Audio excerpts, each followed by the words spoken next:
This is your 60-second countdown.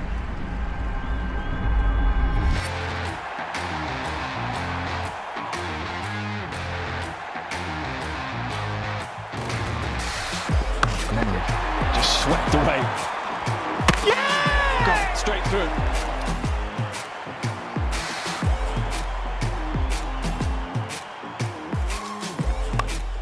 And that is beautifully done.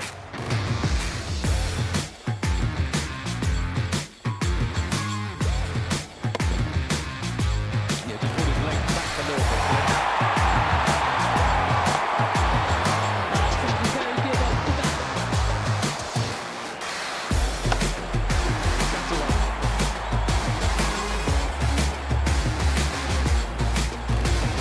Oh, my goodness! 10, 9, 8, 7, 6, 5, 4, 3, 2, 1. It's game time. You want it, you gotta dig deep. I'm on top of the mountain, but it's real steep. Been through the valley, now I'm at the peak. Yeah, a higher learning every time I speak. And when kings collide, they expect to fight. But I know the truth, yeah, we the light. Don't believe the hype, nothing's overnight. Views from the top like a satellite. Yeah, I don't care what the nays say. I live with honor for my namesake. I do what I want and not what they say. Now I'm in a position for a big payday.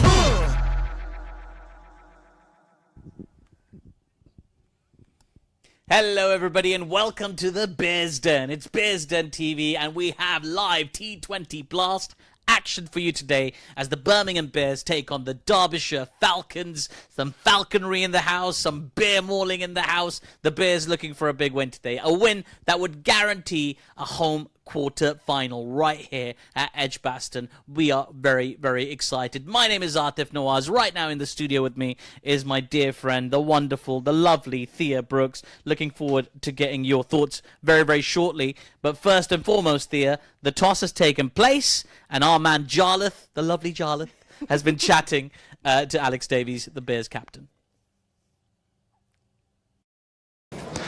So joined here then on the boundary edge by Bears captain Alex Davies. Good to see you, Alex. First of all, what happened there at the toss?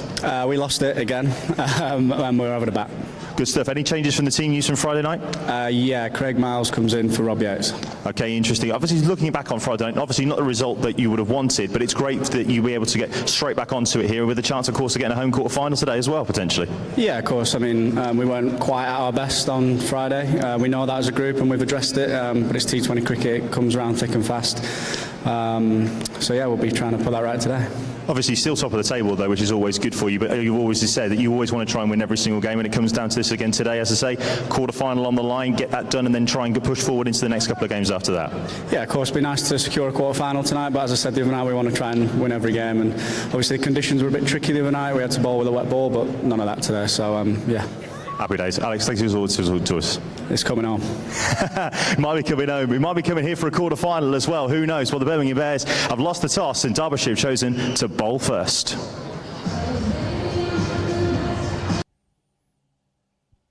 Right, so there we go. The Derbyshire Falcons have won the toss, and they're going to have a bowl first. I hope you're well, my friend Danny. Big fan of the show. Right, Thea Brooks, you are in the house. Welcome back to the Bears Den. Lovely to have you back.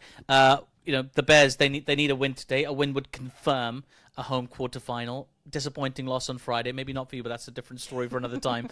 But this is it. This is a big game. They've got to win this. Yeah, absolutely. I mean, just they've done so well this summer anyway in the T20 Blast, and you know, yeah, getting a win, home quarterfinal. You can't ask for anything more, can you? And especially to have it right here in Edgbaston now anyway. Yeah, it's a perfect location to get it done. Yeah, it most certainly is. It's a really, you know, we're going to get a good crowd, and I know there's another game on apparently later on today somewhere in Germany. I don't know what's going on over there, but apparently people are excited about it. But you know, the performance on Friday against Worcestershire, a little bit disappointing. Conceded a big total. It was a 17 over rain shortened game, 187. You know, I think they just let things go a little bit today. But there's been a slight team change, which we'll get into momentarily. I'll give you guys a team. Just chill. Just 1 sec. I'll give you the team. But a chance to bounce back very quickly. Yeah, absolutely. I mean, we know so much in T20 cricket. The game changes so swiftly, and you can't linger on what's happened. You have to be looking ahead. So regardless of anything that's happened with Worcestershire, not a nice defeat, of course, but they've played an incredible season, the Bears. So they've just got to look forward and think about what they've done right, and then what can they put right from last game. That's absolutely fine. They can't take Derbyshire lightly either. I mean, even though there's a gap between them in the league tables, because Derbyshire are 5th currently in the tables, like, they've only lost like 1 or 2 additional games. Really, it's not a huge gap between their performances. No, not at all. And so with Derbyshire, they've won their last 2, and then they've had one abandoned. So actually, they're undefeated in 3 games. So they are on a winning streak at the moment. Whereas Warwickshire and Birmingham Bears are coming back from a loss. So it depends who maintains the momentum here. Yeah, absolutely. Well, we did have a long streak, 6 games unbeaten for the Bears before the loss to Worcestershire to the Bears on Friday. But the team that we have for you today, I am sure they are feeling very, very confident. Let's take a look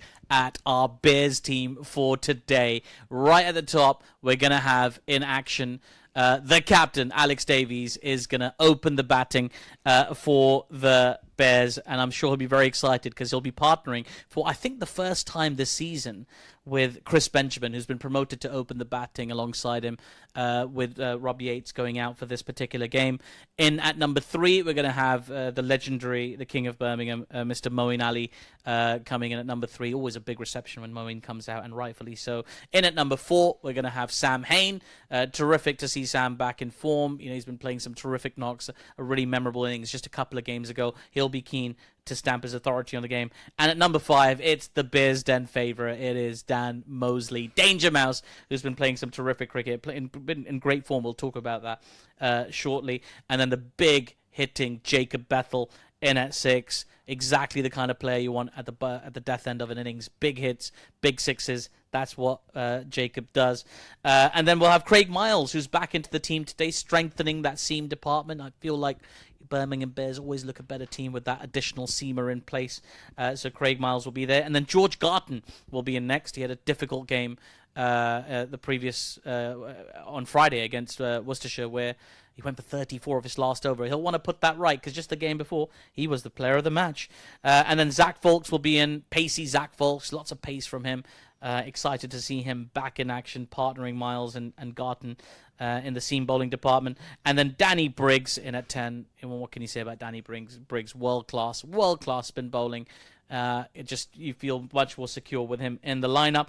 And then closing out that lineup in at number 11, we're going to have Mr. Jake Lintott. That long Birmingham Bears batting lineup there looks very exciting. Thea Brooks alongside me. Thea, that is a banging team, if I do say so. Like, from top to bottom, it just feels like it's got a good balance. Chris Benjamin getting the opportunity to open the batting today. That's exciting. Yeah, absolutely. I've seen quite a bit of Chris Benjamin now from the 100 and when he played in the 2s. He's just had, his career's just shot, and it's been amazing. He's so relentless with his batting. He is so unorthodox. He plays shots all around the ground, 360.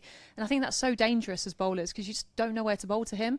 But so hopefully we'll see a bit of a show from him today. And as a batting side, it must be a bit of a relief for them, really, because when you're chasing a big total, you've got to go at more than 11s and 12s from the get-go. If you're batting first, you can sort of set the tone. You can play yourself in a little bit. As a batter, you've got more room to sort of flex. Yeah? Yeah, oh gosh, absolutely. I mean, I like to consider myself as a batter, but it's great got some fun. runs for the Surrey team at the Oval. 26? I did, yeah. 26 not out. Not out. No. Paying attention. Not out. You never forget the not out. Yeah. Exactly. Yeah. No, but, again, if you're batting first, your home ground, your home crowd, in front of the Hollies especially, what a group of people they are. There's no better way of stamping your mark, especially for Chris Benjamin coming in, getting that promotion, and just have fun with it. I think that's the big key. It's 6 over power play. How much can you score in that power play? It's just going to be good fun. Oh goodness me! Oh, don't worry. There's a lot of excitement happening here. There's always things happening at Edgbaston. This is the beauty of this cricket ground. I love being. This is my favourite. It genuinely is my favourite. And the pitch as well. I've got to talk about this pitch as well. And I've got to give a shout out to my man. I got to give a shout out to my man, the main man, Mr. Gary Barwell, who's the head of turf management here, because there was a game here yesterday in the Legends League, and then earlier today there was an England disability game happening on this pitch as well. And he's managing to turn over these pitches really, really carefully, and they still all play really well. Like, lots of runs in these surfaces. Edgbaston's where the runs scored. Oh, absolutely. You know, it's the heart of the country, isn't it? You know, it's one of the best grounds in the country. And every time I've played here, we've just been looked after thoroughly by the ground staff, and they do everything to perfection. They don't miss anything here, and it's just great. You know, you just know that you're going to be looked after, and you know that if you lose a toss and then you put into bat, there's still runs to be scored. Yeah, they most certainly are. I'm looking at I've got a clearer view of it as well now. So I've got, lovely setup down there. I see Hugh Bear down there. I see Carmen Bear. I had a lovely chat with Carmen Bear at the last one. There's Hugh. Yeah, I'm pretty sure that's Hugh. That's Hugh, isn't it? Hugh. It's got a bit of eyeliner on, but that's okay. I suppose they call it guy liner nowadays, don't they? No, I mean, it's a lovely atmosphere. And again, the fans are back in support. I know there's the big football later on today, but it's a lovely warm-up, isn't it? The T20 blast, T20 cricket action, big stars. Moeen Ali back in the team as well. It's wonderful to have him back. That experience for some of these young players, that's huge, isn't it? To have a World Cup winner with you. Oh, just a bit, eh? It's always good watching any cricket played, especially with the talent that's on show at the moment. But to have, you know, Moeen Ali back on his home turf, you know, he's been with Worcestershire for many a year, but back in the Bears colours, it's good to see, isn't it? Yeah, most certainly. And we had Dan Mosley. We talked about. Yeah. I can't stop. I love talking about Dan Mosley. We had him on at the end, and he was the Talbots player of the match in the previous game. Absolutely superb innings. Couldn't quite get the support the other side to help him, but here's a little sampling of some of the shots that he played on his way to 60 plus glorious runs, undefeated as well.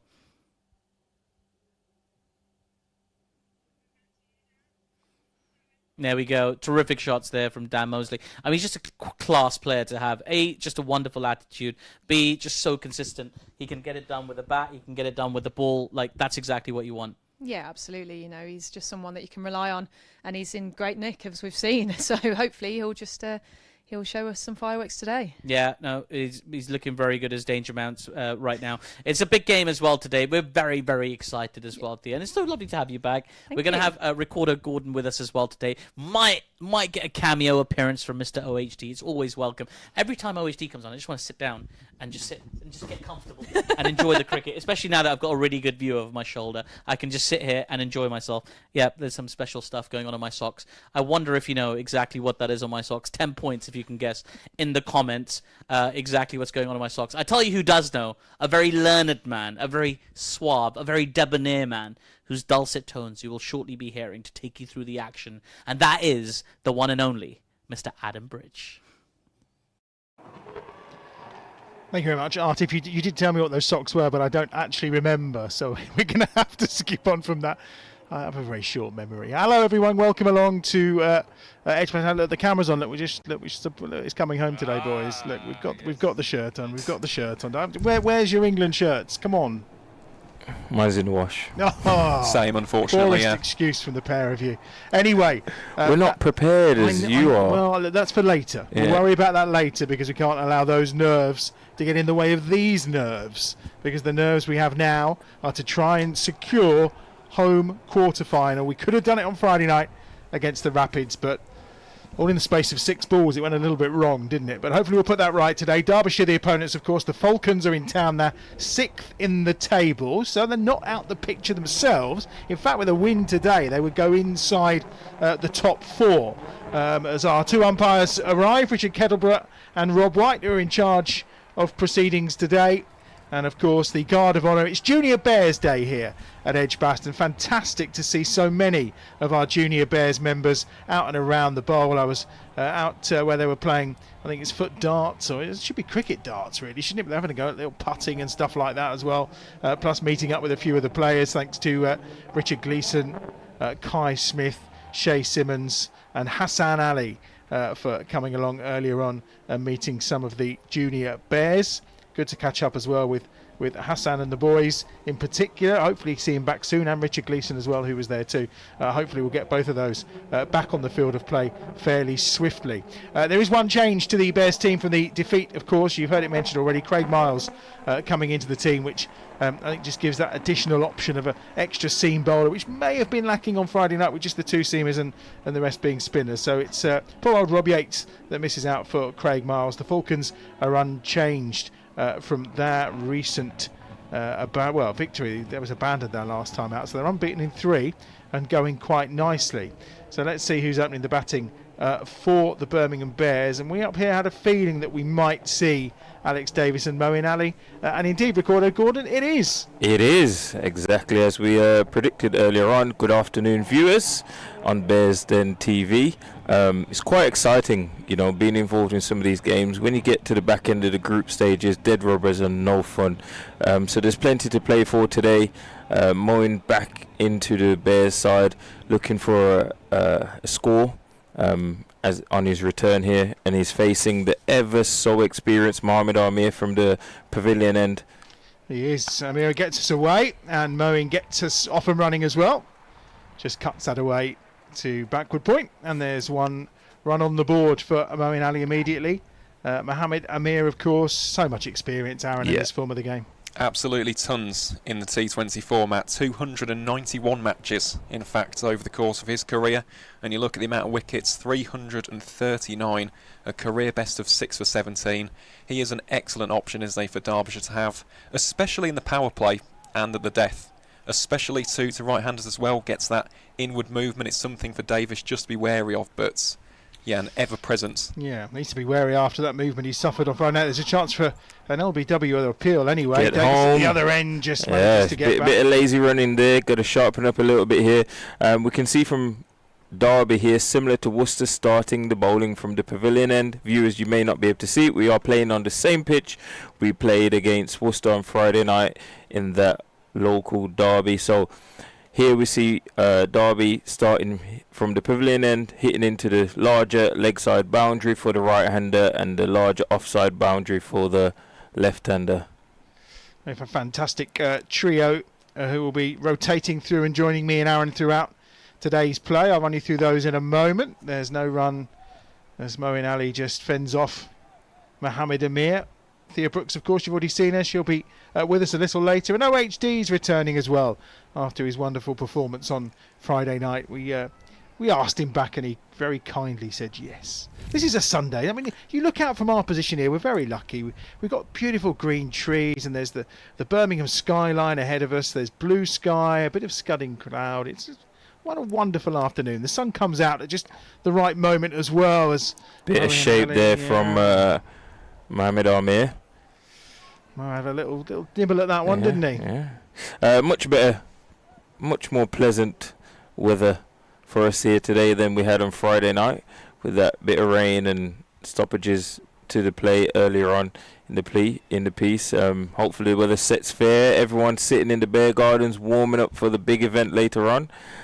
Tuning in to this here.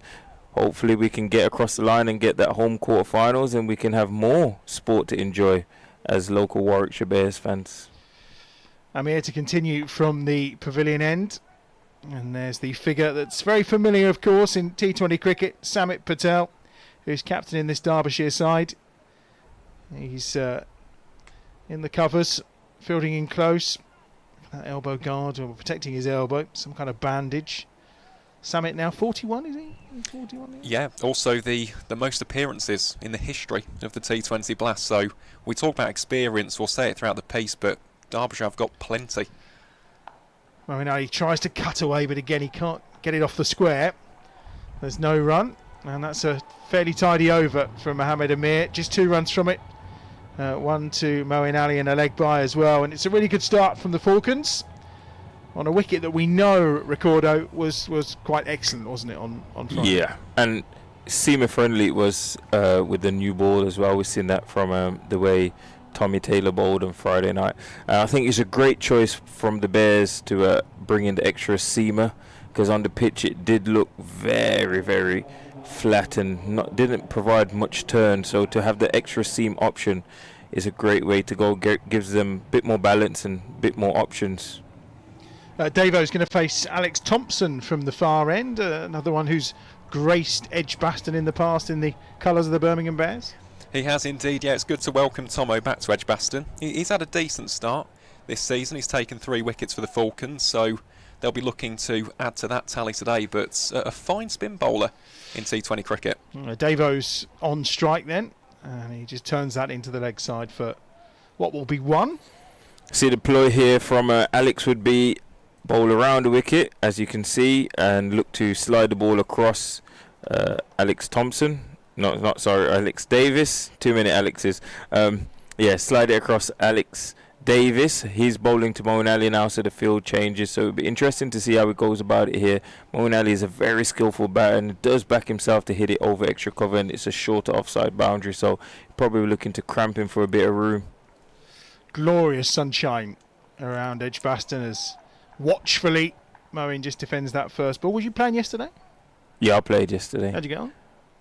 Myself, personally, well but we got there's no INT. Yeah, we got a winning draw. We should have had the points. I misjudged the catch at mid-on. Not great for myself. Thought it was coming to me a lot quicker than it was. It didn't get there, so I ended up diving forward. Didn't get to it in the end. That's very honest of you. Yeah, but as a team, we've done really well. It was my first game back. I had a bit of an injury, so. Did you have a bowl? Yeah, I had a bowl. Didn't bowl too badly, but I got missing a bit of match rhythm. Yeah. To be, if I'm honest with myself. Any wickets? Nah. No. Bowled Did you get a bat? No, I didn't get to bat. We batted really well. A few of our senior guys really stepped up really nicely.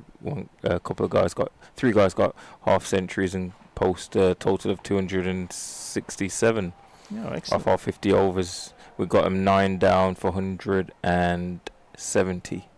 So if you'd held that catch, you would have won the game. Yeah, we dropped a few catches. Okay. Yeah. Oh, we. No, You've owned up to yours, and now you're dropping everyone else in it too. Yeah, of course. What did you say? There's no iron. There is no iron team. It's another really good over. Excellent over from Alex Thompson there. Yeah, brilliant. Just 2 singles from it, and the scoreboard ticks around to 4 at the end of 2 overs. And well, this is a really good start from the Falcons, and a watchful start, I would say, from the Bears. Yeah, I think they know what the pitch is like. They're thinking, you know what, there's no need to rush here. Get through this new ball passage. There's short boundary either side for left-hander or the right-hander, so there's no need to panic. No, the pitch is good, so you can settle down, and if you have to go big later on, you will do, because we all know wickets in T20. That's how you stop the flow of runs, and with the batting lineup that we've got, there's no need to panic. The big old frame of Zach Chappell coming in now from the pavilion end, and a chance for Moeen Ali to get some bat on ball, but again, it's just going to be for a single. Chappell feels like he's been around forever, Aaron. He has. He's had quite a few teams as well. He's played for Leicestershire, he's played for Notts, he's played for Gloucestershire, now here at Derbyshire, and to be honest, I think this was quite a good move for him.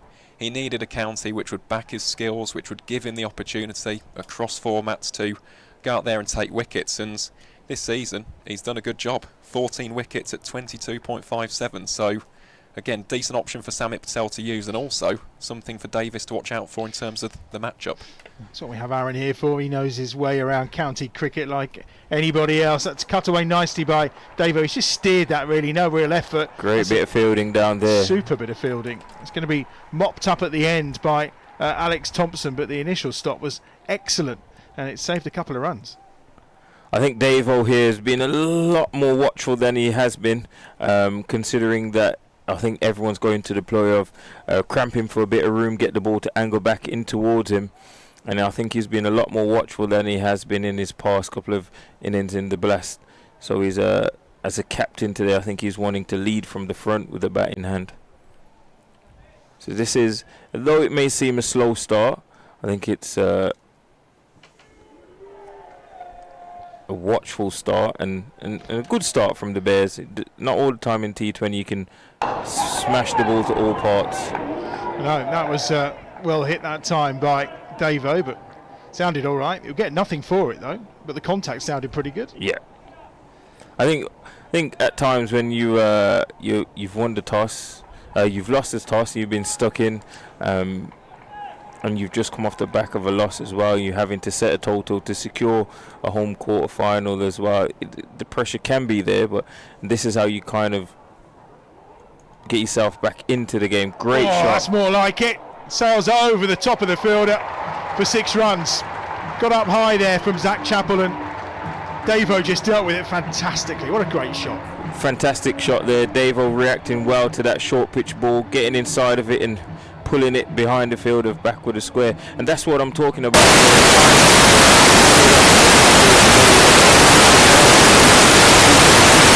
To take wickets. You've won the toss, you've chosen to bowl first. You know the only way of you for you to win this game is if you take wickets, and I think what Moeen Ali and Alex Davis is doing here is perfect. Take a bit of time, be a bit patient.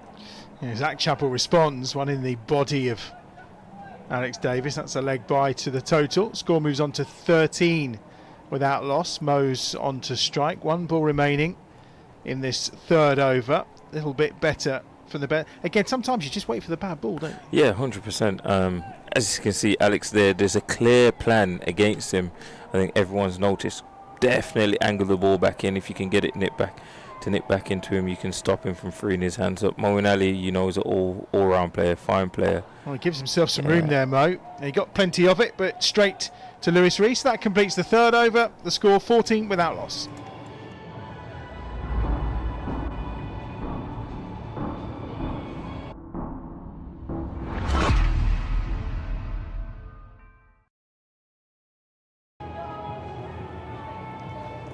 Well, in that way that they do, Alex Thompson, despite bowling an incredibly good over, is just going to settle for one of them. And talking of experience, Pat Brown, of course, former Worcester man, made a few appearances for England, didn't he, before a back injury kind of curtailed what was a really good run of form for him in this era. It was outstanding. I think back to 2018 when Worcestershire won the Blast. That was kind of his breakout year, and things did stagnate at Worcestershire a little bit, but he's come to Derbyshire, refound his form, and here he is, charging in towards Alex Davis. He is, and Davo with a wild swing makes no contact, and there's no run to the total. 14 without loss. I do bring good news from my little chat with some of the junior Bears earlier, and in particular Hassan Ali, who assures me that it's coming home later. Oh, good. That's what we like to hear. Yeah, no, I think once he understood... Fevers hit everyone. Once he understood what I was asking him, I think he said he's definitely coming home. So Hassan was on top form. He's an absolute pleasure to be around as a character. He's so good. Seems like he's got loads of energy, doesn't he? He's got loads to say for himself and loads of energy. And again, Davo with a wild swish outside the off stump. What I would love to see from Friday night, knowing that there's a short leg side boundary, you see Alex Davis there trying to make contact and get that ball up and over. I would rather see a bit more composure, like what we've done in the first 2 overs, and just look to play strong cricket shots and not just eye up that short side boundary, back ourselves to do hit the bigger side, because these two guys are 2 fine players and can hit both sides of the wicket really well.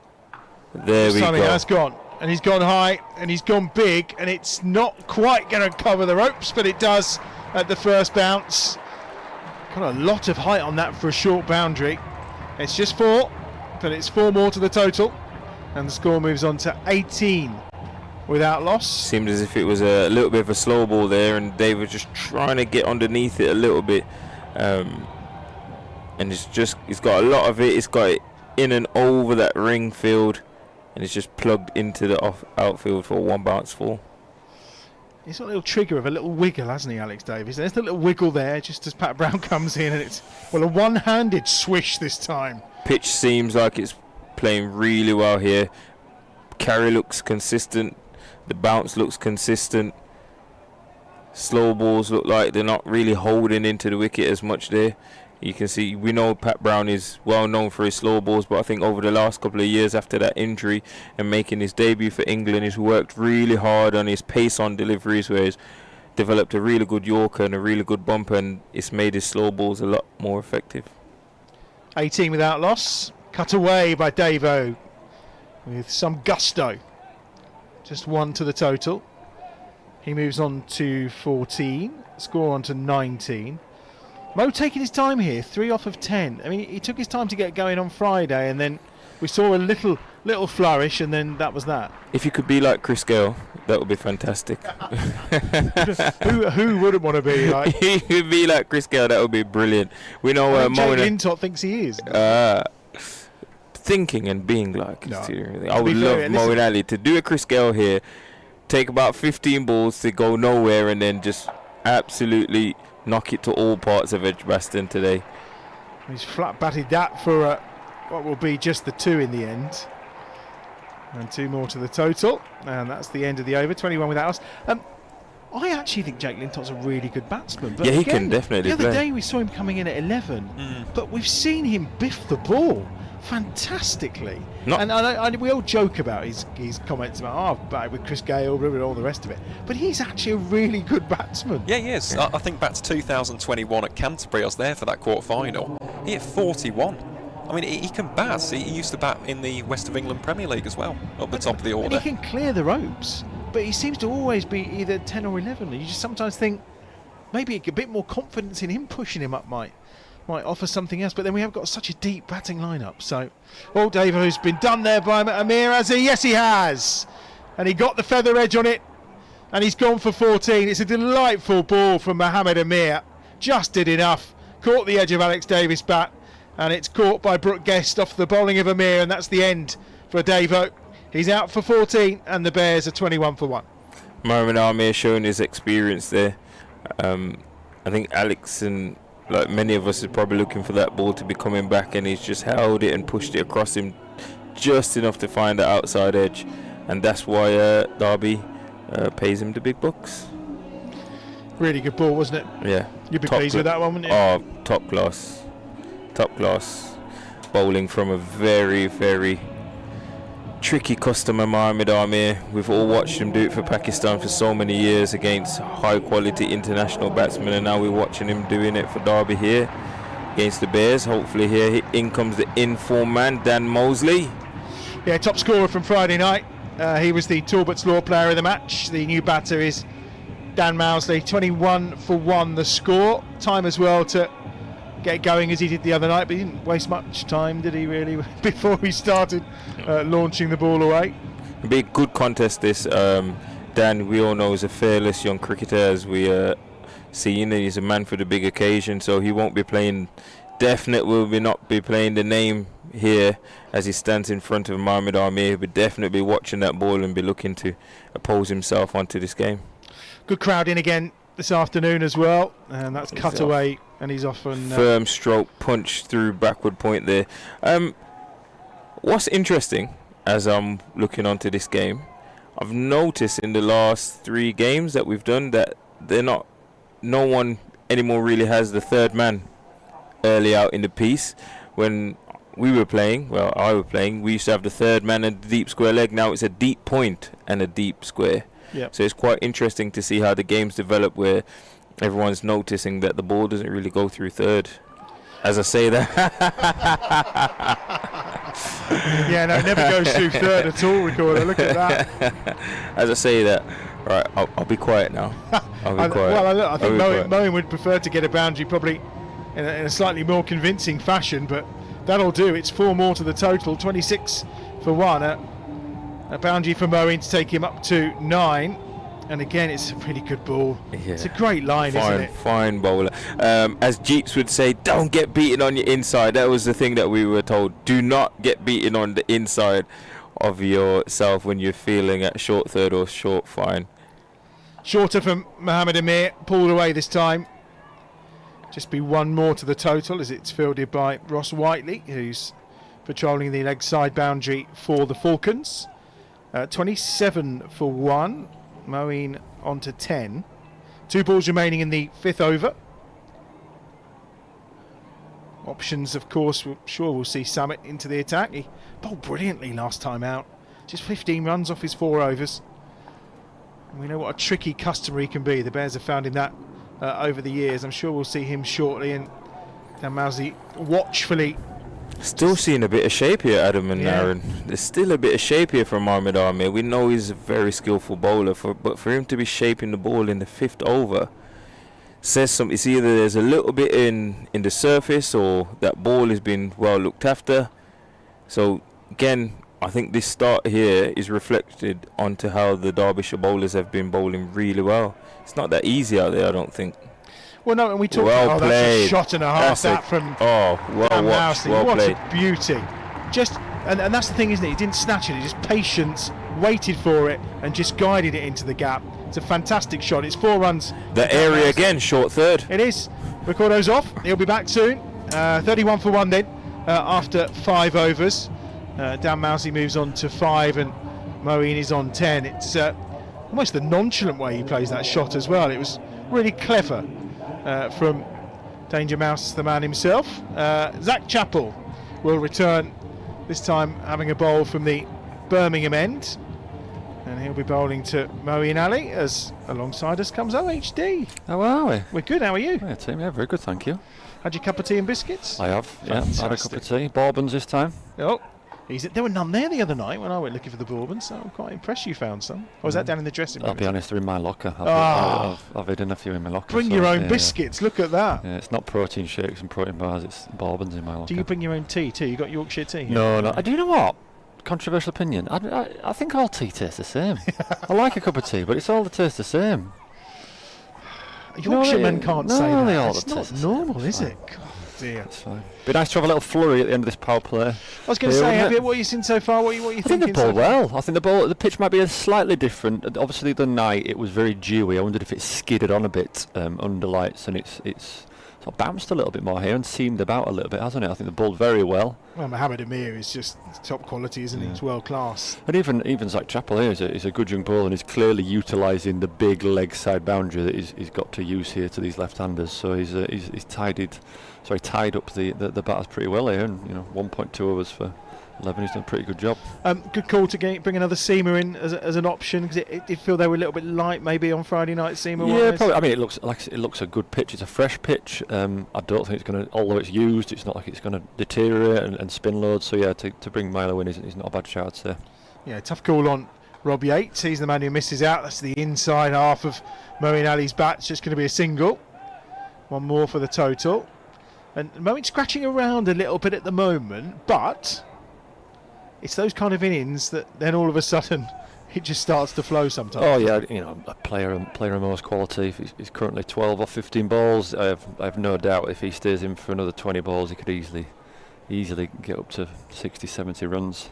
Zach Chappell banging out deep mid wicket and deep square leg, so perhaps going to bang it into the wicket here and use this big leg side boundary. Yeah, we think we know what's coming. Dan Mousey will happily take it on, as we know. Didn't get all of that, probably good job too, because the fielder would have picked it up down on this near side. I wonder if Dan Mousey will remember that. We saw the other night that Dan Mousey is keen to bowl the odd bounce for himself, so perhaps if he bowls at Chappell later, he might remember that and bang one in. Did you see him after the game? Was he talking about his I forgot bouncers? to mention the bouncer. It was a bit of a sombre mood, obviously, after a loss, but yeah, I need to mention his pacey bouncers. Chappell with 2 to come in the 6th over. The last 2 balls of the power play, and there we go. Moeen Ali hopefully getting into his stride. It's a real beauty, that. Best boundary of his innings so far. Yeah, lovely shot. Just came on the pitch, opened it, gave himself a bit of room and slapped it through the offside 4. It's a lovely shot. It's not for lack of trying. We can see what most try to do. We can see both Devo and Mouse are trying to do. They're trying to get on with it, but like I said, I think the Derby bowlers have bowled pretty well so far. Cramped us for room when we've moved around and used that big leg side boundary. Yeah, they've got a really good bowling attack, haven't they? Plenty of variety in it as well. Chappell then decides to come round this time to Moeen, and he's going to get 4 more here potentially, although I do think we're going to get cut off by Donald, who does brilliantly to cut round and just restrict that to 2 when it looked a certain boundary. And that's the end of the power play for the Birmingham Bears. So today, just the loss of the 1 wicket, but the Daffabet power play score after 6 overs, 41 for 1. So not the biggest power play, but I guess the positive is they've got plenty of batters left in the hatch. Yeah, probably even Stevens really, isn't it? Derby are pretty happy they've only gone for 40, but we'd be pretty happy that we've only gone for 1 wicket, so pretty even power play. I guess as well, when you've used up 2 of Chappell's overs, you used up 2 of Mohammed Amir's overs as well. Yeah, be happy with that. They'd presumably bowl a few of the death overs from either end, and we're going to see Alex Thompson come on here. Did all right, didn't he, his first over? He's a tall man, so I think we've mentioned it's a hybrid pitch, so it gets bounced anywhere, but in particular on hybrid pitches they do tend to bounce a little bit more as well, so he bowled back of a length, bouncy and spinning. He actually spun it bowling his off spinners, so he bowled pretty well. And you'll know him well from the dressing room as well? Yeah, he's a top fella, he's a Stokey.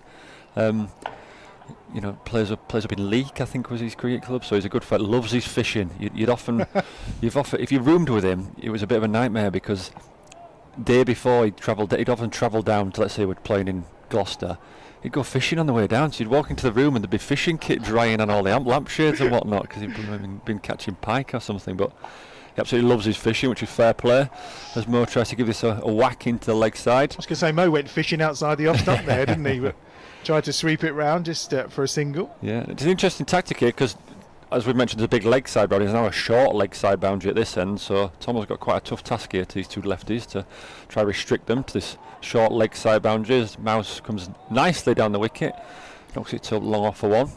Yeah, using his feet again. He looks every time he just looks really comfortable at the crease at the moment, Dan Mousey, doesn't he? Yeah, you know, he's a young man, but he's actually played quite a lot of cricket now, probably 2 years solid in all formats, and so it's nice to see these young players sort of flourish. That's a lovely shot from Moeen Ali. He has literally just picked his spot and he's caressed that into the offside for 4 runs. Absolute, there's the class that Moeen Ali brings. Lovely boundary. Yeah, it's just a lovely cricket shot, isn't it? Give himself a little bit of room, check drive over the offside, not bothered about the short leg side boundary. He says, I can hit you over there for 4 anyway. Lovely shot. It's effortless, isn't it? Yeah. Absolutely effortless. 2 balls to come in. Alex Thompson's second over then. They could have got one there. They will get one. I mean, there was a bit of oohing and ahhing between Dan Mousey and Moeen Ali for a moment, but they do take the one in the end. 49 for 1. 1 ball remaining in over number 7. How was your Saturday spent yesterday? Were you? Actually, Craig Miles is 30 this week, Oh, so is he? he had a few of us round for a shot. Well fielded. Cheeky little barbecue. And a Yeah, couple so he had of- us round for a barbecue at his Very house. nice. Yeah, in the sunshine. Although intermittent showers were a bit of a pain, in and out, Iffy day. in and wasn't out. But it was a lovely spread it? Sounds fantastic. by Milo. Yes, it was very good. 7 overs gone. 49 for 1.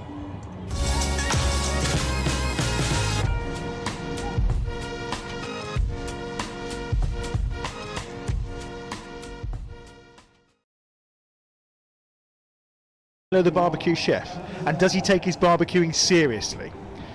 Now I say this because I think there is barbecue etiquette. I I'll don't be know honest, about it you. wasn't about it. I mean, No barbie? it wasn't a barbecue. Oh. No, there was someone there making pizzas, which was Oh, very nice. Yeah, so that'll do. yeah, very good. Samit Patel's on. Aaron, I mean, you could baffle us for hours with the statistics about Samit Patel. I'm intrigued as to how he does against the Bears, because in my mind it always feels like he's pretty good. Yeah, very good, to be honest. We'll get into the runs later, but 16 wickets over the course of his career against the Bears, and he is the T20 Blast's second all-time leading wicket taker. Of course he is. Straight down the ground though, this time from Moeen Ali.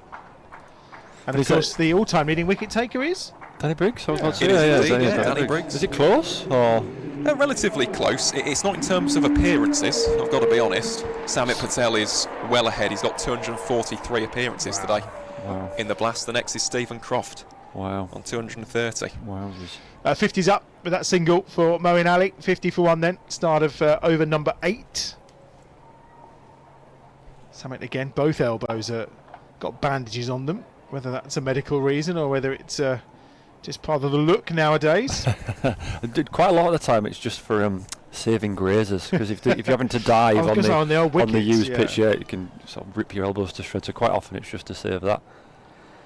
He's in again to Moeen Ali and beats him outside the off stump this time. Maybe A Ross. little bit of turn there, a little quicker bit. as well, Yeah, was a it? little bit quicker. Interesting that he's changed his field to Mouse and Mo. He's got a mid-wicket in to Mo and only 1 point. So he's basically saying, oh, he's moving across now, but he's sort of basically saying, I don't think Mo's going to reverse sweep me. And I think Whereas he's to probably Mouse, he's right, got isn't he? Yeah. him in straight away, thinking Mouse.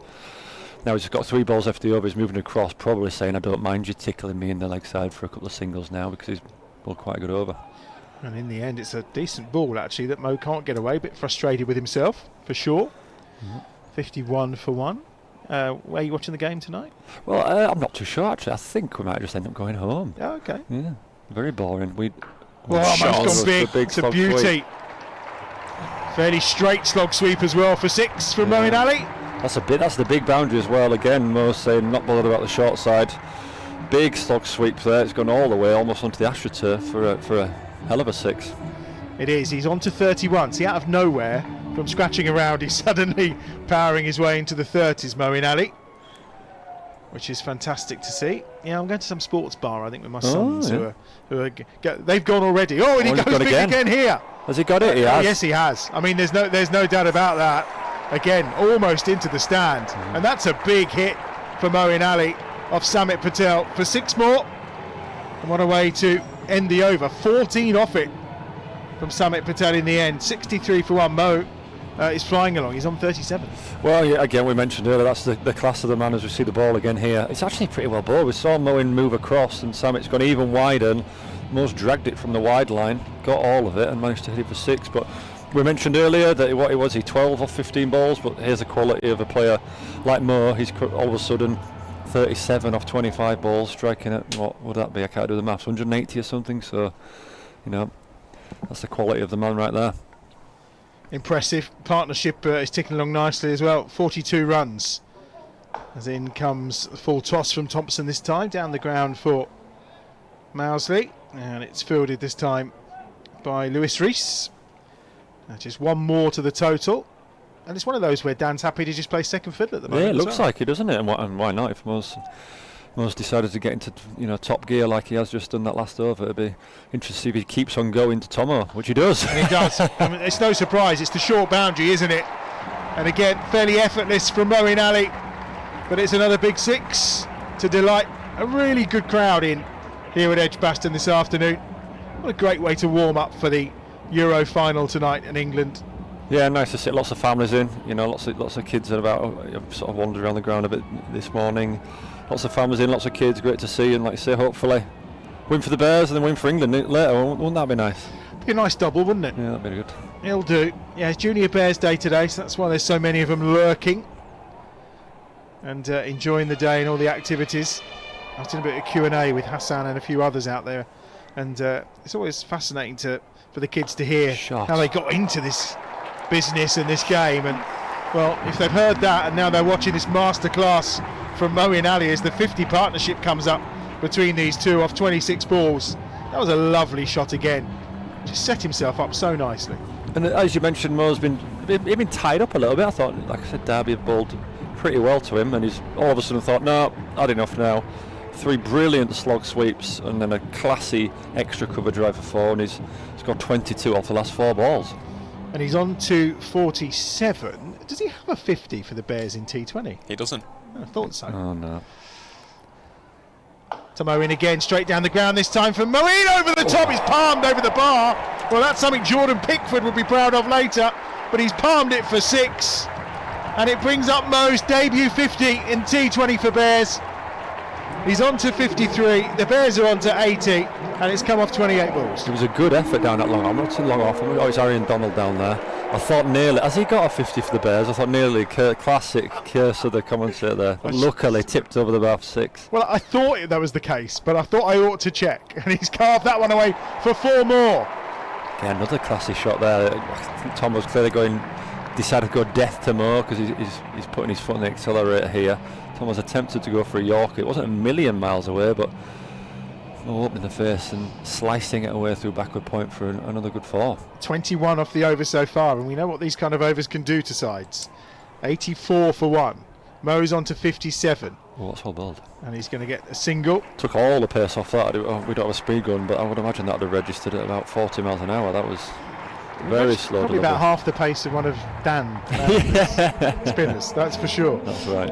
End of the 9th over then, 85 for 1. Foot on the accelerator from Moeen Ali. 58 off of 30. The run rate suddenly up to just shy of 9.5 and over after the Falcons won the toss and elected to bowl. And when you consider the power play score was 41, they've taken 44 off the last 3 overs.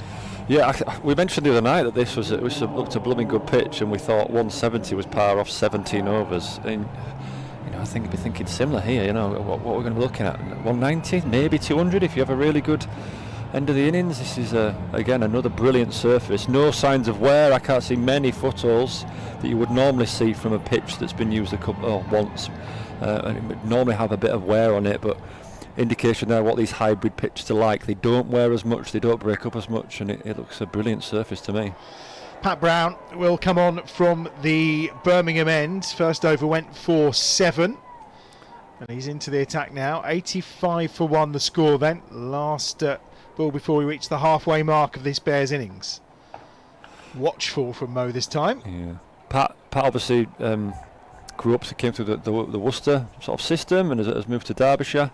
Has played international cricket for England. He's a fine white ball bowler, and he does have this big leg side boundary here to these 2 left-handers, and the entire leg side boundary is out. Actually, he's just bringing long on in now and putting mid off back. So probably going to be aware that Mouse scoops, but probably a clear plan here. He's going to bang it into the wicket, bowl at these left-handers' body, at their hip, and try and get them to hit it towards that big leg side boundary. As that beaten down, out all ends up there. Well, Pat Brown's half appealing for it. He's asking guests behind the stumps, do you think he hit it? I thought he hit it, but the umpire's not interested anyway. No one else is interested but Pat. Yeah. Looks a good ball. Maybe a bit of seam movement there. And a good umpire, Richard Kettleborough, at that end, international umpire, probably not long ago was at the World Cup out in the West Indies or New York or something, so yeah, he's not fooled by Pat's protests.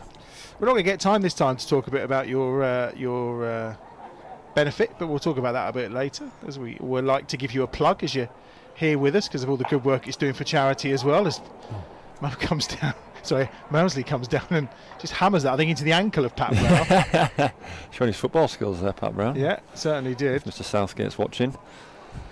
But obviously Friday night was the special one for the QR code and everything, wasn't it? Yeah, that was Friday night was yeah, entirely for the charities. All proceeds from Friday night. I think the QR code is still live. I think the text number is still live. But yeah, it was all entirely for the both charities, the PCA Trust and the Cure Leukemia. So yeah, nice to be able to raise some funds for them. 3 balls to go then in this 10th over. Oh, and Mo's gone. Well, it was a bouncer that just kind of hung in the air, and in the end he's just caught a thin edge on it, and the catch is taken by Guest, and Pat Brown does the hard work, and Moeen Ali's gone for 59 off 32 balls. Cracking knock from Mo, and the Bears lose a second wicket, 87 for 2. Yeah, nice applause there for Mo, rightly so. It's a lovely knock, that.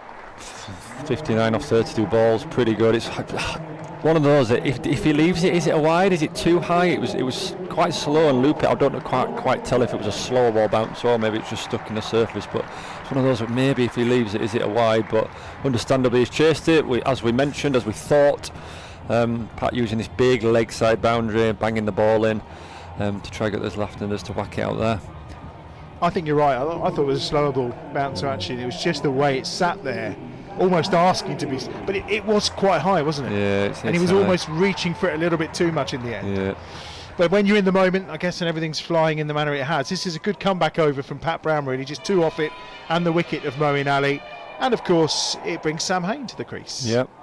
And now left hand, as we've talked about, there's a big leg side boundary, but it's nice now that we have or the Bears have a left and right hand to try utilise that short leg side boundary from either end. Haney will take strike. No longer second or no longer leading run scorer as he was when we finished on Friday night. He's down to 3rd in the list now for this year. Yeah, what? He is, unfortunately. Yeah. Can I guess? Who's Go on. Pepper? Pepper's first. Yeah. Who's that second? was some knock yesterday, wasn't it? God. Second is I Sussex. don't know, someone for Sussex. That's one for the YouTube comments as well. If you're tuning into Bears Den TV today, who's the second leading run scorer? Are we leaving that unanswered? I like that. Yeah, we'll leave it unanswered for a bit, see if anyone can find the answer. Pat Brown into Hain, and no run. And they're on to Hain a little bit here. Hain, he loves just tickling it into mid-wicket for singles early in his innings. He likes to get off the ball. He likes to get off the mark straight away, doesn't he? And they've got a very tight, Ross Whiteley's in at very tight at mid-wicket to say, no, Hain, you're going to stay on naught for a few balls, I'm afraid. 1 ball to come. You're going to leave us for a bit, OHD, aren't you? Am I off? Yeah, I think you're off at this one. Yeah. Oh, I thought I was about to say, I saw a brilliant tweet last night because there's a bit of a hold up here behind the ball's arm.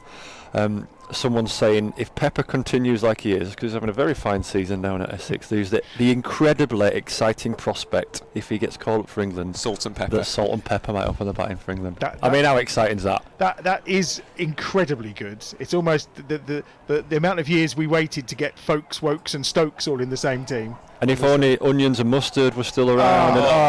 You could have an entire foodstuff 11. Condiment 11. Condiment. Oh, yes, there we go. Get that in the YouTube comments. And it's Sunday lunchtime and I'm starving, and now we're talking about food.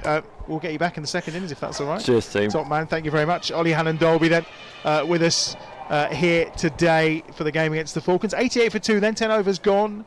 We are at the halfway stage. Sam Hain is off the mark. Dan Mousey is on 12 and Ricardo Gordon has reappeared as if by magic. Magical from Moeen Ali. It was, wasn't it? Did you enjoy Chris sitting back and Gale-esque. watching that? It Chris was Chris Gale-esque. Gale. Well, you called it earlier. Ah. To be fair, you called it earlier. You said quite clearly he'll scratch around and then he'll become Chris Gale and batter it everywhere, and exactly what he did. All it takes for a player of that quality is one to hit the middle of the bat. And what was enjoyable about it was the sixes were to the bigger side. Excellent as well. Full credit to Lovely Pat to Brown, see. that last over by 3 runs off it and the wicket of Moeen Ali. Terrific comeback for the Derbyshire Falcons, given that they're just taking a bit of a hammering. And this man in particular did last time out, Alex Thompson. But he's continuing. He's going to bowl his 4th over. None for 33 as things stand. By the way, if you are in those YouTube comments as well, don't forget there's that swept nicely, almost taking Richard Kettleborough's ankles or shins out as Picked well. up by Wade Madsen out there in the deep. Yeah. Evergreen Wade Madsen. He is. If you are in the comments, don't forget to hit like as well on the live stream and subscribe to our YouTube channel to keep following us here at Bears Den TV. 90 for 2. And he comes again. Haynes sweeps and he not quite found the gap. And it'll just be one more to the total. 91 for 2. This is going to be quite interesting here. Though the offside boundary to Haney from the Birmingham end is big, Haney is a very competent player through the offside, and he loves to hit the ball through the offside. So it's going to be quite interesting to see how Derby go about bowling to Haney from the Birmingham end.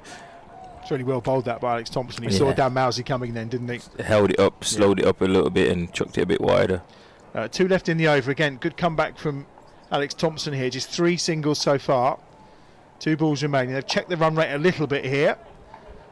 One hand off the bat from Dan Mousley. It's fielded by Louis Rees, who is on the boundary down below. Hopefully Dan can do similar to what Moeen did, battle through the first initial stages of his innings and then get a few out the middle of the bat, and then off he can go and can get us a similar total of that round at 180, 170 mark. Oh, Haney's got the outside edge on that one. Don't think he's going to run Healthy. away for 4. It will go for 2. 2 more to the total.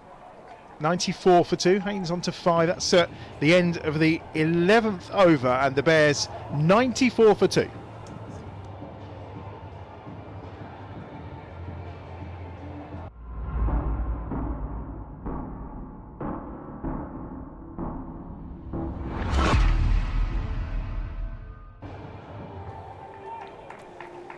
Samit Patel, 14 off his first over, coming back into the attack. You've got something startling to tell us? Well, I did, because we've had the conversation about Chris Gale. I find it quite funny that during that innings, Moeen Ali brought up his 333rd career 6 Oh, okay. in T20 cricket. And Chris Gale's number. Ah, there we go. 333. Yeah. Like it. You really are a badger. I know. Honestly, to anyone listening out there, do not live this life. It's very boring, lots of stats, lots of computer screens and everything, but it's worth it for moments like that. It is. It's worth it for that. Dan Mousley's just tried a couple of shots. He's tried the reverse sweep. I think he tried to sweep as well and has made no contact with either so far in Samit Patel's over, but he's certainly got some of that. Just the one, though. Yep. Fielded in the deep. Looks like Louis Rees out there. Picks it up, whips it back in. As I said, Dan, if you could just knuckle down a little bit. We know he's a fine player here. Just soak up this little bit of pressure. The pitch doesn't look as easy as it was on Friday night. If you can just battle through this little period here, as long as he's in there, we know what he can do, and as long as he can get a few out the middle of the bat, we know he'll catch up really well towards the back end of the innings. Cleverly played by Sam Hay, and they're going to look for 2. Are they? No, just the 1. Yeah. Happy to just knock it into that leg side. Yeah, and that's how anyone who's watched Warwickshire and the Bears, Birmingham Bears over the last few years, who've seen Sam Hain would have been similar to what Dan Moses like at the moment, itching to strike a boundary as he does there, sweeping it well in front of square. And Sam's, you can see, just very mature. He knows his game now really well, can just knock it around for a little bit, and then he knows once he's ready to go, it's going to be absolute carnage. Brings the 100 up for the Bears in 11.5 overs, so the run rate about 8.4 as things stand. Good to get another boundary on the board. Really nice shot from Dan Mousey. That's a wide from Samit Patel. Mousey onto 19. There we go. And after that boundary, you can just almost see from the body language of Dan Mosley, he's just kind of just relaxed a little bit, forcing the error there from Samit Patel, as he's not quite sure what Dan's intentions are now. Making a slight field change, whether to push the man further behind square on the leg side or bring him forward a square. I also think they've Reverse reversed sweep. it. Oh, and he's reversed it Sweep. straight to the fielder. Lewis Reese With again. Lewis He's been Reed, active, hasn't he? yeah, he's very active. Yeah. Yes. Drinks here. I think Derby's kind of looking at this and thinking we could be staring down the barrel here if they don't grab a couple of wickets. But for the Bears, I think they're laying a great platform for a massive launch here, knowing that we've got left-hand, right-hand partnership, and then we've got the likes of Jacob Bethel, Benjamin to come. So I think at this stage, I think advantage Bears. Yeah, sweaty gloves for Dan Mousey. He swapped those over. Zach Chappell's coming back into the attack. Interesting with Samit Patel there on that last ball. He signalled down to move the fielder, and then when he moved, he just moved him back again. It's almost like a bit of mind games going, as if to say, I'm going to get in your head now, Dan. I'm going to tell you I'm moving the fielder, but actually he's just going to make 2 paces to the left and then go 2 to the right again. Dan didn't bother to check, but I assume that's all part of it, isn't it? The mind games of where you put people, how you move them to. Yeah. It's a lot of cat and mouse, and sometimes I think in this T20 game, off air, myself and Aaron was having a chat. If you become predictable, you're going to suffer the consequences massively as a bowler. I think as a bowler, you've got to give yourself a lot of options. Zach Chappell's back in. Good movement of the feet there Great from shot Sam for Sam Hain. Really picked his spot for 2. Unlucky really not to get a boundary, because actually that probably deserved it just for the Timing and the timing. Yeah, the timing was exceptional there. 103 for 2. Hain on to 8. Mousey on 19 as things stand. So as we can see here from Zach, he's definitely gone heavy leg side predominant here with the deep, with a fine leg, deep backward, deep mid wicket, and a long on. Definitely going to go into the pitch and look to cramp Sam for a bit of room here. And he comes down the wicket just for 1. Didn't quite middle it. Reese will do the fielding again. 1 more to the total. So with this field, with the field that he had set for Sam there, gave him a lot of options. He could have went short and quick into the wicket, short and slow into the wicket. He could have went slow ball, in length ball, Yorkers. So he's given himself multiple options there. So it's harder for the batter to really set themselves against Zach there with what he's done. And we can see here similar sort of thing he's going for against Dan, but potentially more of a fuller length, probably looking to go a bit wide Yorkers. Got to protect that leg side boundary here, hasn't he? It's so short. As Chappell does come into Dan Mousey, who cuts it away for 1 more. 105 for 2. Score moves on to. And that's what you're always thinking as a fast bowler, isn't it? And you'll obviously know this is your trade and your speciality. It's almost like a game of cat and mouse, isn't it? 100%. And what I would have loved to see a little bit there from Zach, similar to what he's doing to Sam here, is potentially even put the fine leg back, because that pocket isn't that short, and give Dan a little bit more to think about, like what he's done here for Sam with the fine leg being back and the deep backward square. There we go, as he bowls a heavy short ball into the wicket. So therefore, it's harder now for Sam to think, I'm just going to camp on my back foot or camp on my front foot to know that the ball's going to be full or it's going to be short. He's got to really keep his mind clear and react really well to whatever Zach decides to bowl. Also tricky as well, with that many fielders out there, it is the bigger boundary, but really struggling to turn those 1s into 2s at the moment. Yeah, because at this stage of the game, going into the last quarter of the innings, you're going to have to look to strike the ball really well, so there's no dinking 2s at this moment. Mousey just gives himself a little bit of room, and he's beaten outside the off stump. 1 more ball to come in over 13. 106 for 2 as things stand. Hasn't got any wickets, but he's been tidy today, I think, so far. Here's at Chappell. He's looked quite calm and clear in his intentions. If what he's trying to do, you can see what his plans are. Well, mate, just dropping down a little, down to 8.2 as again. Dan Mousey is beaten outside the off stump. Big swipe from him, but no contact. He remains on 20. Haney's on 10. 106 for 2 then. 13 overs gone. Don't forget to hit like on the live stream and subscribe to our YouTube channel to keep following us here at Bears Den TV. Of course, we are back on Friday night for the final home game of the campaign. And of course, don't forget plenty of other great content as well. If you haven't seen OHD's trip down to New Road, believe me, it's worth 18 minutes of your time. It's very good. It's very funny. All that's available via our YouTube channel. 106 for 2 then. 7 overs to go. Samit Patel again. Wide, loopy outside the off stump, and no surprise that Sam Hain has left that alone. Interesting matchup this, because I would love to see how he's going to operate and go against Sam, because as I said before, Sam's a very fine player through the offside. So as you can see, he will back himself to still hit this ball over extra cover, take on the long off fielder if he has to. And we know he can play a lovely slog sweep as well, so it's going to be interesting. Well, he punches it out there to deep cover for 1, brings Dan Mosley on strike. Dan just struggling to get into the rhythm of his batting here. I wouldn't say for his form, but the rhythm of the pitch and the rhythm of his batting as he sweeps that one in front of square. Zach Chappell dives. Oh, he's palmed it over the ropes. Great effort, but it still goes for 4. I thought he had that. He looked like he got there in plenty of time. It was a really good stop from Zach Chappell. And then all of a sudden, he just lost control of the ball. He's on the floor. Yeah, and he's just shifted that 2 steps to his right there that we spoke about in the previous couple of overs. Ball just looks like just skidded on past him a little bit. Oh, a little on the edge.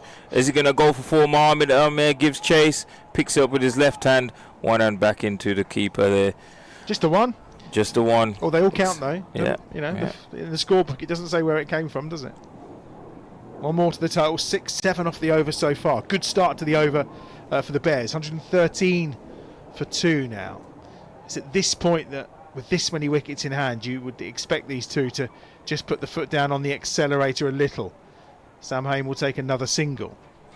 What I would love to see from Dan, what he done well on Friday night, was he had, when the seamers were bowling, he was quite clear. He came across his stumps a little bit. Yes, even though he may not have given a few wides down the leg side, especially the bowlers bowling from this pavilion end, if he's looking to eye up and target that short leg side boundary to the seamers, and then potentially then get a bit closer if they're trying to hang it a bit wide of his off stump, to then allow himself to be able to hit it through extra cover. Down the crease, down the wicket he comes, out the crease should I say, and again, toe end of the bat, but 1 more to the total. Seems very comfortable against the spin here. So if you could take that form and that ease into the facing the seamers, it'd be quite good for the Bears. I think he's just potentially looking to overhit the ball a little bit against the seamers. 9 off the over so far. Last ball of it from Sam Hain. Again, it will just be one of those casual singles into the leg side. 6 overs remaining. 116 for 2 then as things stand. So record out at this point, I mean, we were talking with Ollie, we obviously talked on Friday night, we thought 17 overs, 170 was a par score. Yes, the wicket's been used. We've got 6 overs to go. What are we thinking par score this time round? To be honest, I reckon around the 160, 170, because it doesn't look that easy, especially now that we've got that extra seamer in there. The ball seemed like in the 5th over it was seaming around a little bit, so I don't think the wicket is that easy. And with the quality of the spin that we've got, I think from here, with 6 overs to go, if we can get another 60 runs, yeah, I reckon around the 170, 180 with the wickets that we've got in hand. Mohamed Amir is back, 6 overs to go. Partnership between these two, 29 then, from 26 balls so far. The run rate around 8.3. And it's going to be Sam Hain on strike to Amir. And immediately tickled round the corner. But again, he's caught it quite well, so he's only going to get 1 for it. This is the matchup here. This is what I think Dan Mosley will be fancying himself a little bit. He's got to push the button a little bit here. Kick on with his innings. He's almost going at a runner ball or just under. I think what I would, as I said, love to see him do, just come across the stumps a little bit, give himself a little bit more options, get himself a little bit closer to the ball to be able to strike it either side of the pitch rather than sitting leg side and trying to carve it over this larger offside boundary. Amir in again, cut away by Mousdy once more. He's just reaching for that a little. Yeah, just coming down a little bit leg side. He's just advanced down the ground, but touch leg side. Then he had to reach a little bit to get that ball out to deep cover. But as I said, either stand still, come a bit to the offside, and be able to give his arms a bit more leverage to be able to swing through the line of the ball. Bit of clever bowling that from Mohamed Amir, just taking the pace off it, even though he's pushed his fine leg back, which again, like I said, on a shorter side boundary makes the batter have to think about what's coming down at them. Yeah, it's 4 on the ropes on the bigger boundary on the leg side, and it just allows him to drop that ball in short, and it's 1 more to the total. It's good over so far from Mohamed Amir, just 3 from. Is he their leading wicket taker this? He isn't, no. Pat Brown is. So it's Pat Brown, Zach Chappell. In fairness, Amir's not actually played too many matches. He won't have, will he? He's only just come back from the World Cup, but again, we talk about pedigree, experience, wicket-taking capabilities. What a man to have in your team. Got it all, hasn't he? 119 for 2. It's a wide. Is that a wide? 4 wides, is it? It is 4 wides. Well, it was an interesting scenario on Friday night. Thank you very much. Talking to Dan after the game, he was saying, though, he obviously got quite frustrated when he wasn't given wides. Him and Jacob both weren't given wides when they were batting, because according to umpire Lloyd, the moment they made any kind of movement, it basically doesn't matter where he bowls. Yeah, from their initial setup, yeah. Which I find it very strange, especially down the leg side. It's a bit of a tricky one. Saying that as a bowler, though. Yeah. Bowlers Union, don't kill me, please. 124 for 2. It's going to be 1 more to the total. And again, I think a leg bye. I see Mohamed Amir giving him a little few choice words there, maybe, as he's just clipped that one into the leg side for 1 more. Haynes on 15. Mousy on 28 as things stand. Ricardo, you're going to join Artif at interval, yeah. Interval, yeah. Hopefully, lots of runs to talk about. Well, I mean, look, where we're going to be 5 overs to go. Well, Thea's going to be coming in alongside, so hopefully she'll bring some boundaries and some luck. As Sam Hain makes room. It's going to be 1. Tidy bit of bowling this from Mohamed Amir. Hopefully Dan Mosley gets a big one in from this last ball and swing over the Bears' favour. So far it's been a good over so far. And with 5 overs left, I mean, it is time to put the foot pedal to the metal, isn't it? Yeah. Foot down on the accelerator. I reckon we need to go at 10s. With the platform that we've got right now, we've got going at 8s. 10s. So we need to be going at 10s. Oh, there we go. And there's the big one that we requested. Right on It's a massive one. Hey, look at him celebrating. Danny's loving it. He just biffed the international fast bowler Mohamed Amir into the family stand here at Edgbaston for a massive 6, regardless of the side of the boundary. Even if it was on the other side, it would be landing somewhere in the hollies. And I will say goodbye. He loved that. Nice way to leave. Recording. We'll catch up with you later. Lovely shot from Dan Mousley to conclude the over. I was going to say it was fairly straight, so maybe the shorter boundary, but would have still probably got there anyway. 33s on 2 now from 29 balls. 132 for 2 off of 15 overs. And Thea is alongside. Pull yourself into the camera, can see you, because you've got your Bears shirt on. It's going to want to catch a picture of you in your Bears shirt. Yeah, that's the way. Where are we at? So we have 5 overs remaining. What do you think? I mean, we've toyed around with. We thought Friday 170 was about par. I mean, you feel maybe a little bit more potentially, but these two really need to get their foots down. Yeah, absolutely. I mean, just saying what Ricardo was, literally will echo what he said. You've got 8 wickets in hand. They're both going at relatively just over a runner ball. They've got the power in the bank, these two, haven't they? So I don't think we're, too behind just yet. Just give them time. Last 5 overs. Positivity. Well, you have to be positive. I mean, these two at the crease, it's quite a pairing, that's for sure. 133 for 2 as things stand. Pat Brown is back into the attack. Really tidy second over from him. He's only gone for 11 from his first 13 deliveries. And there'll be that game of cat and mouse between these two, and I think Pat Brown wins that one. He just followed Dan Mousley, who made that little bit of room for himself. And again, just trying to concentrate here on the short boundary there. Yeah, absolutely. You want to be targeting that area, especially with the left-right hand combo in. I think they'll be fine. I'm ready to see some boundaries. I've been waiting 15 overs, to be honest, so it's it's going to be quite fun. Just a moment for Dan just to do his laces and his gloves and make sure he's comfortable before allowing Pat Brown to continue. A few clouds have appeared overhead. There's no rain due today, I'm pleased to say, so it will be a rain-free afternoon, we hope. Again, he's come down and he may have got a little nick onto that as well as it bounced through to Brooke Guest. A little bit of frustration. I mean, if he'd made contact with that, who knows where that ball would have ended up. Certainly gave that a big swing. Probably one of two places, either at the stumps or down just below us, I think. Do you remember what make of sock Artif was wearing at the start? Because I don't remember what he said they were. I didn't listen. I've learnt not to listen to Artif. Well, we all try that one, yeah. Fancy socks and everything, bless him. 1-3-3 for 2.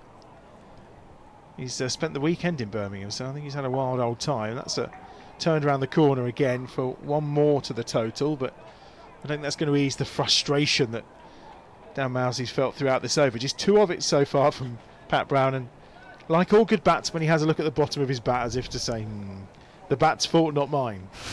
Absolutely. It's like a bowler when they bowl a loose delivery. They just go to the crease line, rub the dirt and go, well, it's a little bit slippy there. There's excuses everywhere. Always. For sure. 2 balls remaining then in the 16th over. Full start from Pat Brown. Sam Hain is on strike. He's on 17 off of 16. And I think throughout this campaign he's striking around the 135, something like that, as he pulls that one away. And that's 4 runs. Well struck from Sam Hain. Moves him into the 20s. Bears on to 138. And that's the 50 partnership between these two off 37 balls. Hain on 21, Mousey on 22 in this partnership. So good contributions from both. Really nice shot there. Yeah, much needed boundary, I think, from the Bears. But there's plenty of gaps out there. Like you say, there's a short boundary. You know, these two are not shy from hitting a long ball either. So you just need to get the timing right. I think one thing that Pat Brown does really well is that whilst the batters are moving around in the crease quite a bit to create that room, he follows them with the ball. Like, he doesn't give them any width. He's really tight with his line. I pulled the man inside the circle again, so change of line probably coming here. And that's a lovely shot from Sam Hain. It was almost brilliantly fielded on that occasion from Donald, I think. But it's 4 runs for Sam Hain. Back-to-back boundaries to end the over. Much needed, 10 off the over in total. And the score moves on to 142 for 2.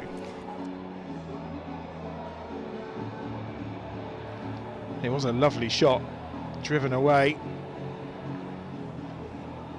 142 for 2.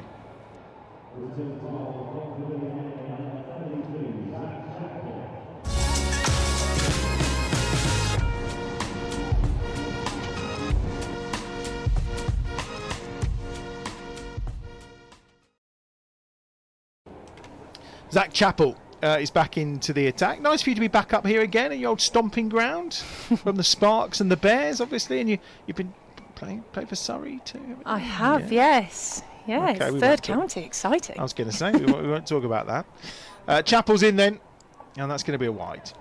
Immediately the arms are stretched out by Rob White. 1 more to the total. That's not too many wides, have we? That 4 wides, obviously, but they've been pretty disciplined so far.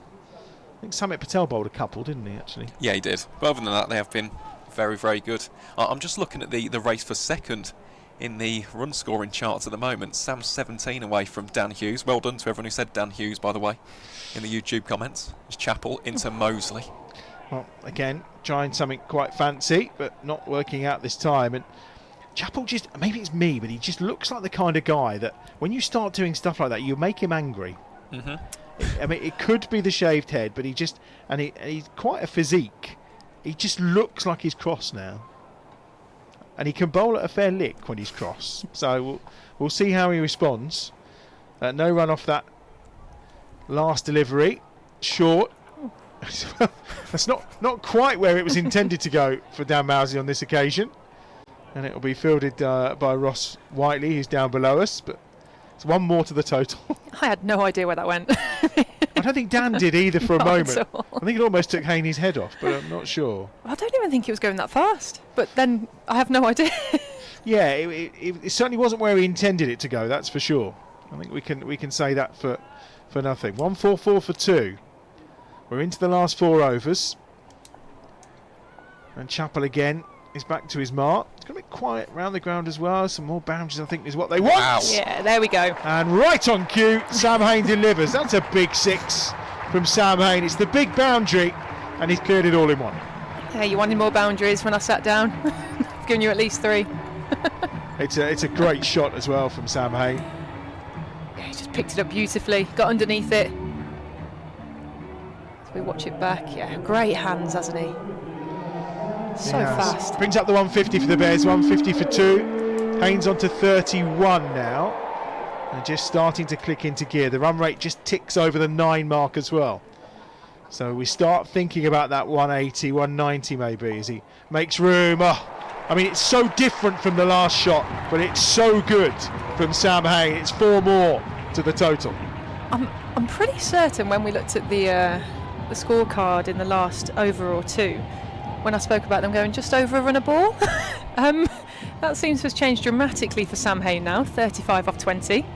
Well, I think that's the key to it, isn't it? I was talking to Gavin Larson earlier, the director of cricket, and we were just talking about Friday night and how 1 over can literally, in T20, it's the nature of the game, 1 over can completely change the course of a match, which is obviously what happened on Friday night for the Rapids in terms of that final over.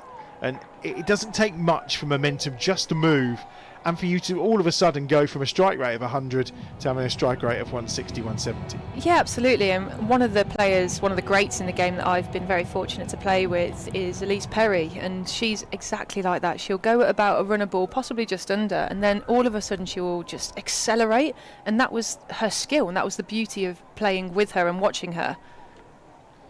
155 for 2, last ball of the 17th over. Now Mousy, short boundary, 6 runs.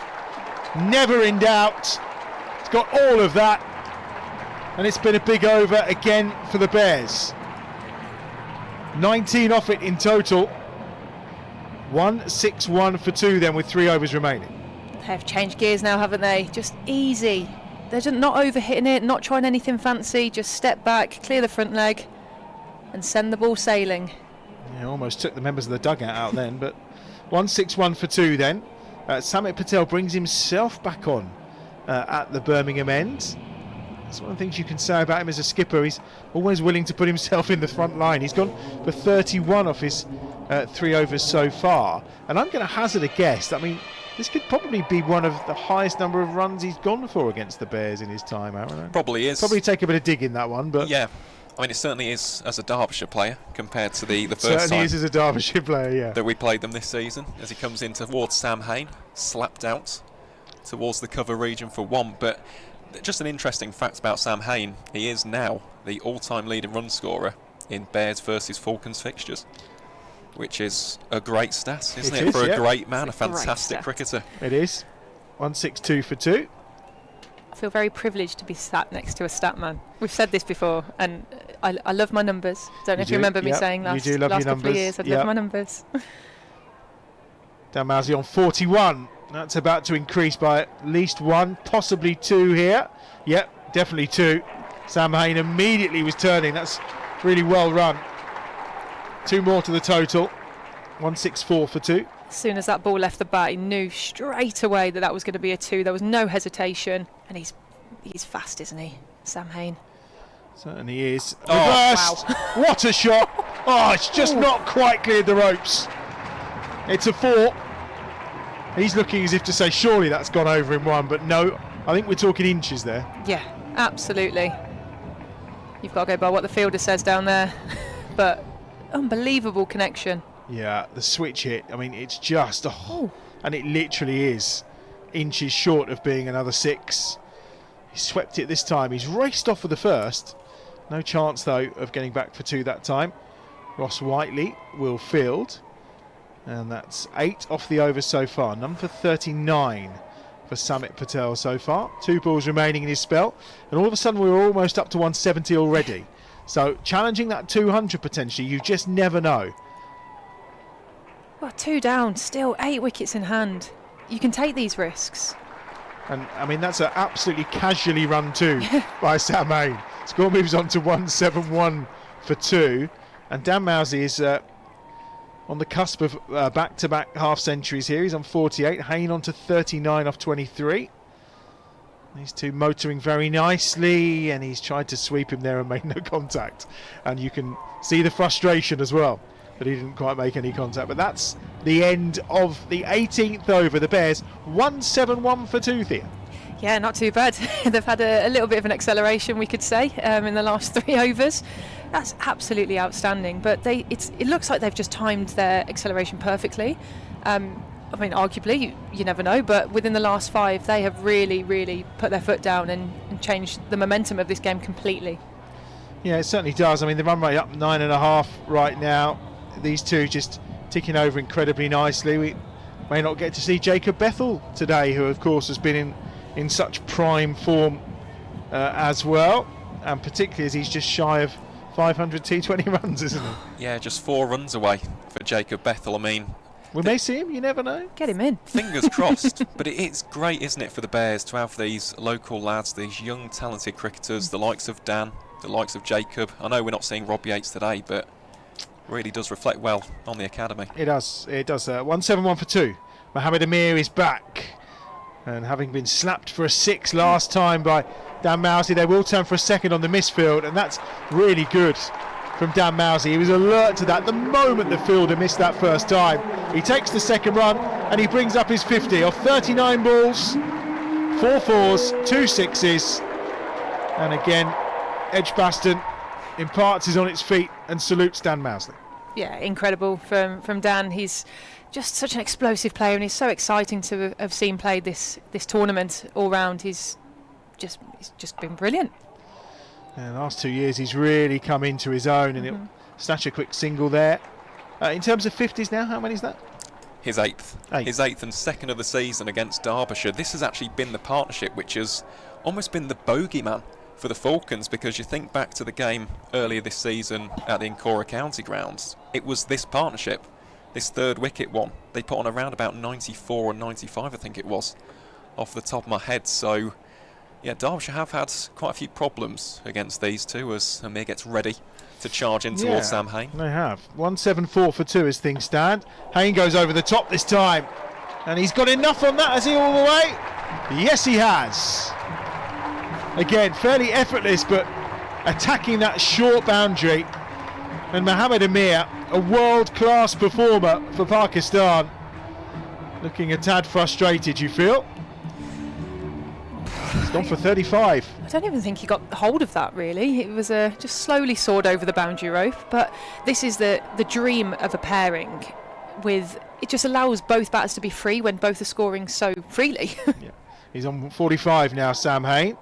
That's down the leg side. But again, it's not going to be given as a wide, I think, due to the fact that Sam Hain just moved slightly. So they are interpreting that rule in that manner. Any kind of movement, and they are giving a bit of leeway to the bowlers. 2 to come in the over, 180 for 2.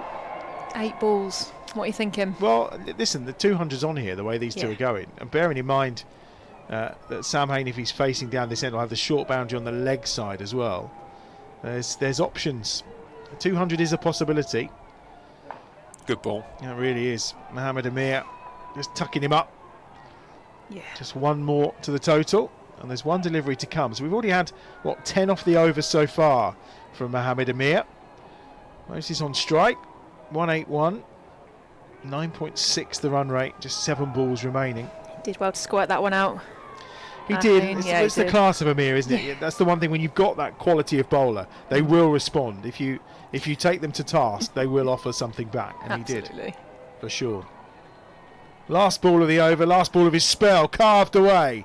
There's a misfield. Will they come back for the second on the misfield? They will. This could be tight. It could be very tight, but he gets there. The throw wasn't the best. And Dan Mousley gets home onto 53. The Bears on 183 for 2 with 1 over to go. So 17 to try and bring up the 200. It's just great to hear the roar of the crowd, the noise. There's more of an atmosphere now. They've really brought Edgbaston alive, these two in the middle. 46 off 27, 53 off 41 for Hain and Mousley, respectively. It is just so exciting.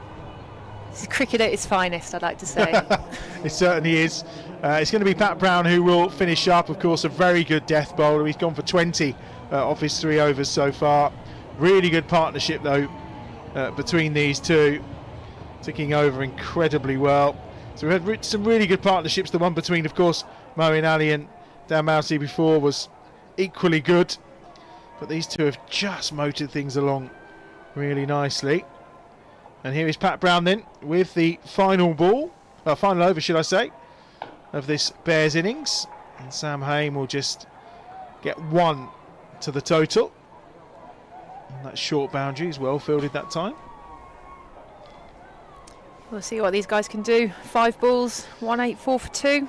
You'd like to see them push in, really try and push that 200 mark. It'll be an ask, but I think if anyone's capable of doing it, it is these two, especially with what they've performed so far. Well, the partnership's at 97 as well between these two. The last wicket fell at 87, so 3 away from a century partnership too.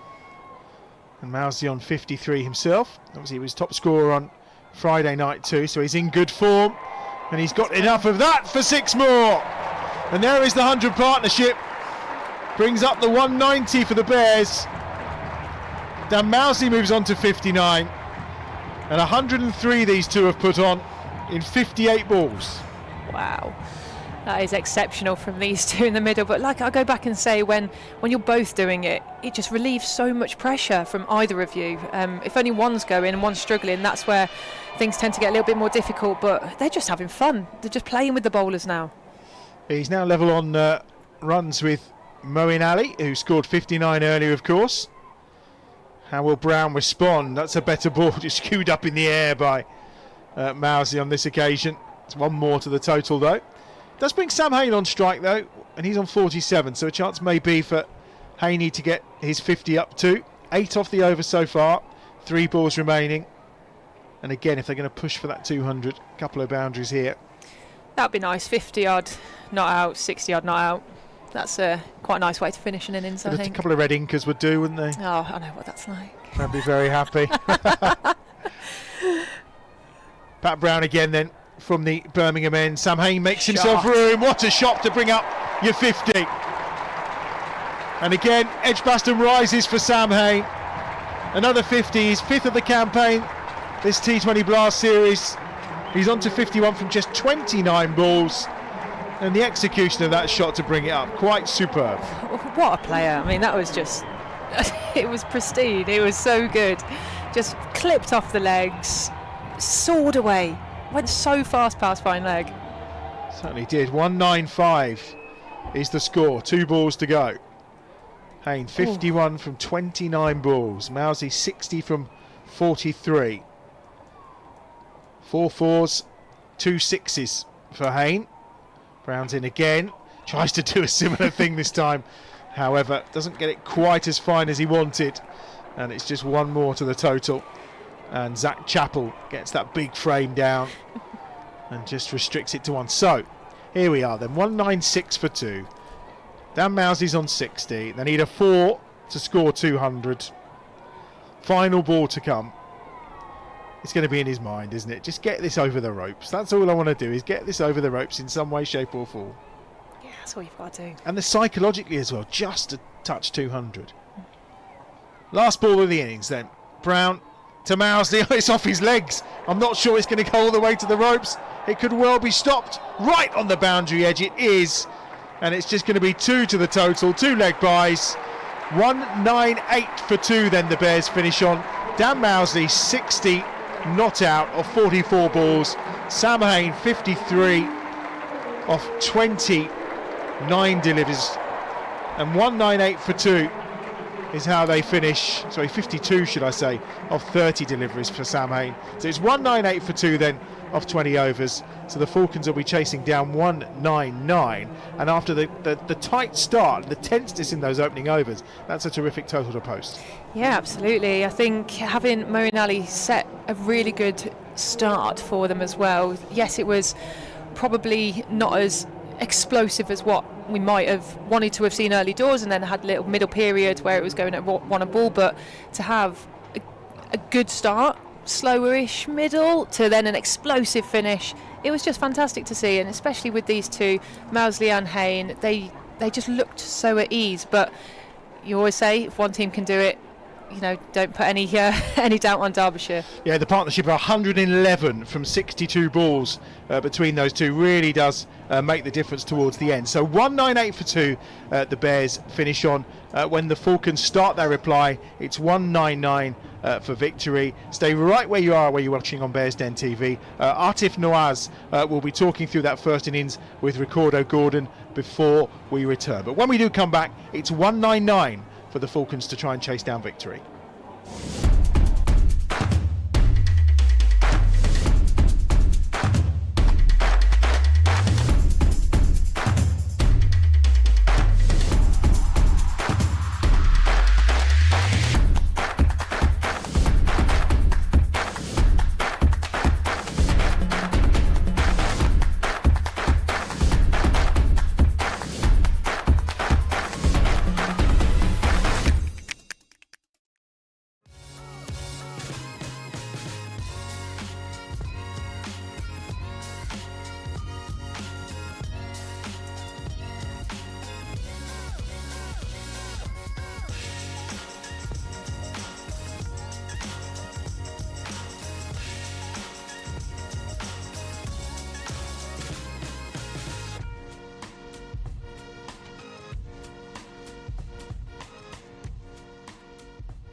Well, there we go. 198 runs from the Birmingham Bears. What a performance. 50 for Sam Hain, 50 for Dan Mosley, 50 for Moeen Ali. Lots of entertainment for the crowd. What an innings. Very thrilled to have with us in the Bears Den, Mr. Recorder Gordon. Flash, how are you, mate? How you doing, Atif? Yeah, I'm very well, man. How you doing? 199 to win. 199 to win. Old school treat. That's it? With a flake. Yeah, I wonder what it costs nowadays. Probably not 199 anymore. A lot yeah, more. But it's a phenomenal innings. Yeah. I can't remember the last time in a T20. Am I right in saying all 4 batters got a half century? Yeah, it's a very rare occurrence, isn't it? Yeah. I mean, it was really, but 4 of them didn't, 3 of them did, right? 3 of them. Three of them did. I mean, it was just so strong. I mean, watching that Moeen Ali innings at the start, it was a little bit frustrating, struggling to get going. 3 runs off 10 balls, and then that acceleration, just 6, 6, 6, 6, 6. That's what the best players can do. Yeah, like I said on comms, I think guys such as like Moeen Ali and Chris Gale, with the ability they got to strike the ball, I think with them, as you can see, as they get a bit further on in their career, their experience starts to kick in, and it only takes 1 ball out the middle of the bat, and then they go, right, I'm ready. So I think what he's done here today showed his experience, showed his maturity, and being the leader, I would say, of this batting attack or batting lineup, is really set the tone there for even Dan Mosley to come on and do the same there as he's done, because as you can see, it's not the easiest of pitches to come out and strike the ball straight away. So Dan again showed great maturity there, stuck it out, and then caught up really well in the end. He did indeed, and Dan Mosley's superb run, just so much consistency. And Moeen at the top, I mean, I thought it might be Chris Benjamin getting promoted to open the batting alongside Davies with Robbie Yates out, but they went with Moeen. He really kind of looked very comfortable and at home in that position. Yeah. Because you think of Moeen as playing kind of anywhere, really. He's played probably between 1 and 7 all over the place in his career, but it was nice to see him up the top. Just looked really comfortable. It just kind of felt right. Yeah, it's right, and we've seen him do it so many times for CSK in the IPL, and he's got them off to absolute flyers, and even in that year when they won the trophy as well. So we know Moeen Ali is a fine player. To think of such a fine player to be able to bat anywhere, and then Sam Hain needs to get mentioned. I think just watching Sam bat now, he looks like a man that completely knows his game. The way he comes out and he knocks it around for a couple of balls and takes that almost exquisite single, if you can have an exquisite single. It's such calmness. Yeah. And I think that influences the other batter at the other end, knowing that they've got a partner down there. and the way then he can strike the ball and up the pace when he needs to is just phenomenal. It's just the thing with Sam is like one ball will be this belligerent pull shot over the square leg boundary, and the next one will be just a dainty cut shot down to the deep third boundary. Like, it gets you everywhere. He can get you wherever you put it. When he's in that mode, he's gonna find the boundary. Yeah, in white ball cricket, Sam Hain makes it look so easy and makes batting look so effortless. And I just think that calmness in the middle there, it makes you think, you're right, there's never a need to panic. And at one point you were thinking, will we get anywhere? Then handled with relative ease by the Bears batters. But it is nice to see that strong batting performance. I mean, previous game, they had a big chase on 188, 17 overs, struggled. There was a lot of pressure. There was a little bit of panic. Whereas today, there was a bit of serene calmness about things. As a batting unit, that innings would have felt good just to put things back on track. Yeah, 100%. When you get put in at the start there, someone wins the toss, puts you in, they're thinking, right, they're going to run through you. A bit of a slow start, but I was like, you know what, no need to panic. It was a great start to me because what does the opposition want? Wickets, right? And we showed great patience, showed a calm head, and then all of a sudden, Moeen Ali got on with it really well there and pushed us into what is a match-winning total from what the pitch looks like. Have they got a bowl here to restrict Derbyshire? Like, what's the key to success with the ball? Do you think you got to be clear in your plans. I think we've got to look to take wickets. Lots of game management. As you can see, Derby, they started this end, which is the pavilion end, and finished this end. I think Mohamed Amir there showed a bit of enthusiasm towards the end when he was signalling to Samit Patel, saying, listen, tell him to bowl at the feet and almost eliminate the offside hit there. So I think that's what we've got to do. At times we've got to make sure we're bowling to the dimensions of the ground and eliminate at times the bluff when we don't need to. Yeah. I think early out in the piece, if you do get a new batter on strike, you could potentially bluff while they're trying to get settled. But I think if you're bowling to set batters, definitely bowl to the dimensions of the pitch. Yeah, most definitely. Ricardo, it's been fun having you in the Bears Den on commentary as well. Today you got a lot of commentary to do. So, we'll let you get out there. The players are making their way out as well. They've turned that around quickly. It's almost as if they've got something else on their mind for later this evening. We'll talk about that a little bit later on. But right now, it's on the Birmingham Bears. If they can defend 198 here at Edgbaston in the next innings, it means they are guaranteed a home quarter final in September. Wouldn't that be something, with a couple of games to spare as well? Excellent, yeah. It really would be. Ricardo, it's been a pleasure as always. I'll see you very, very soon. Enjoy commentary. Right now, we're going to go over to the middle, and then shortly after that, you're going to hear the dulcet tones of the one and only Mr. Adam Bridge.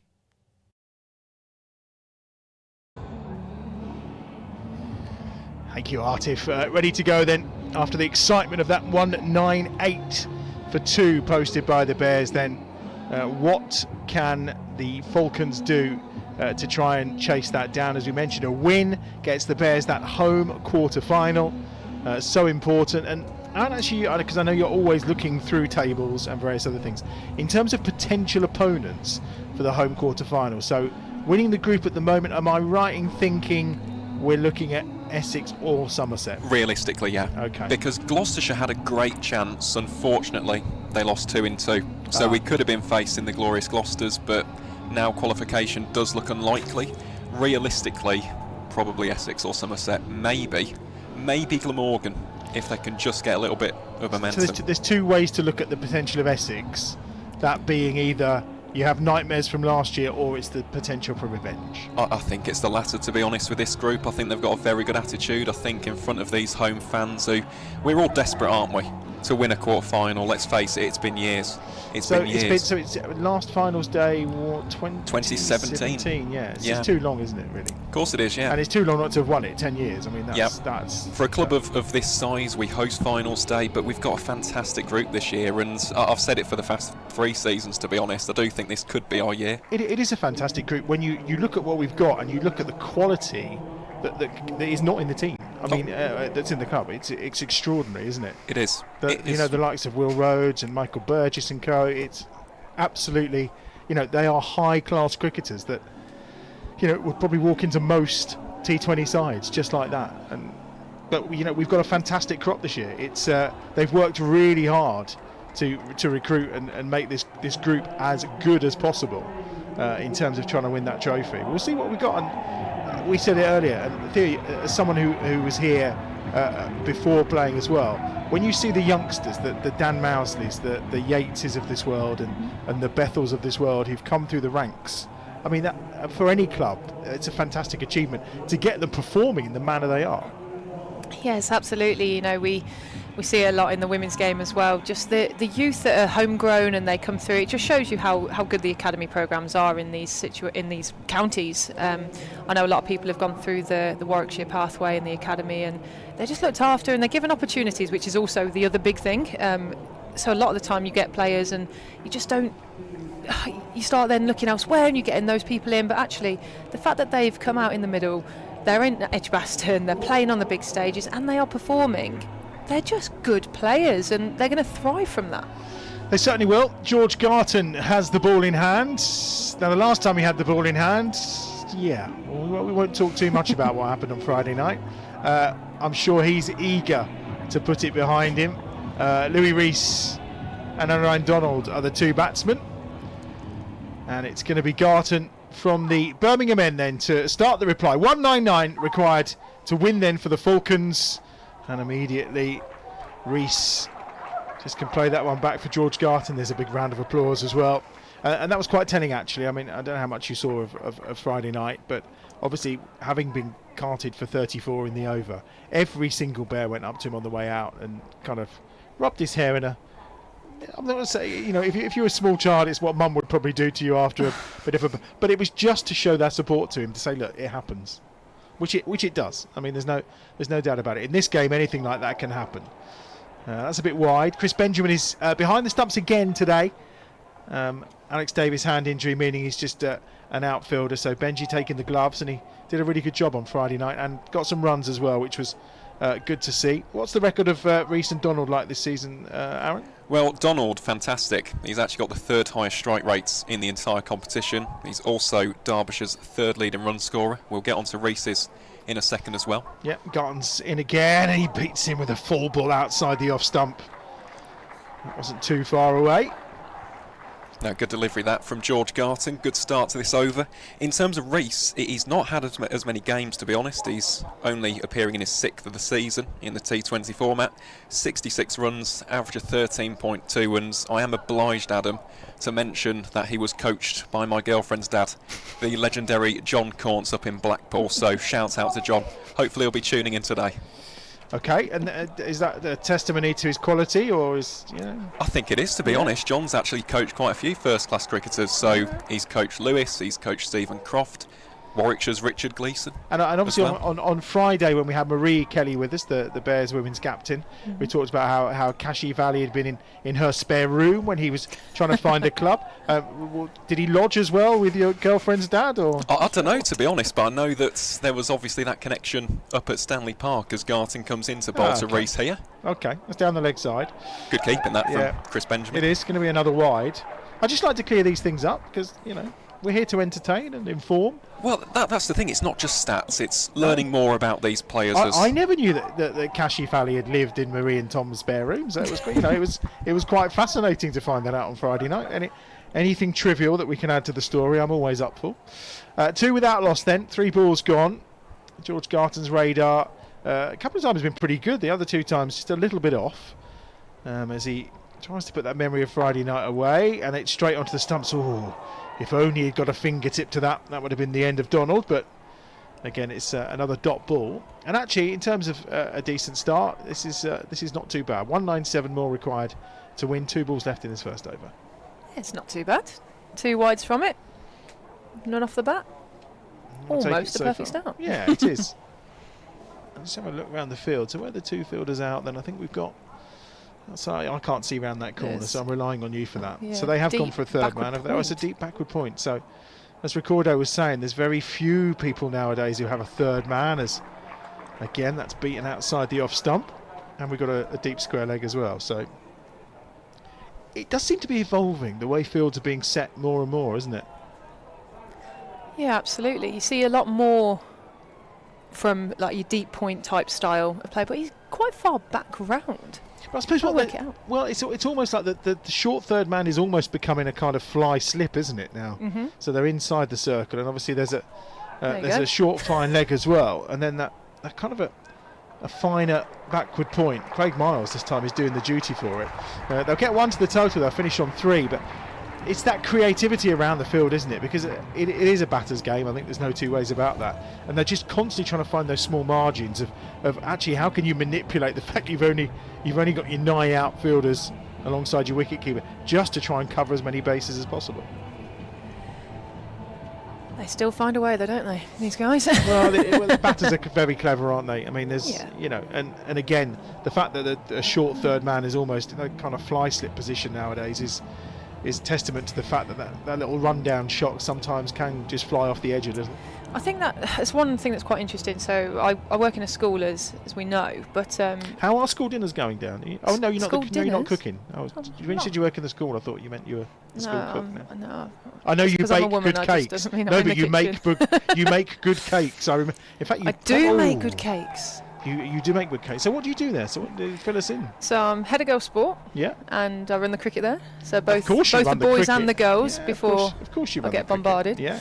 That happens quite a lot when you say, "Oh, head of cricket at Wellington College." Say, "Oh, girls cricket." No, all cricket. Yeah. No. Believe it or not. You've got quite a good pedigree, experience. I have. Yeah. And then I work in one of the boarding houses as well, which is always good fun. So what's that? Do I want to know what you have to do in the boarding house? I'm an assistant housemaster. That's what it's called. Okay. So yeah, it's quite fancy. So you basically make sure they behave.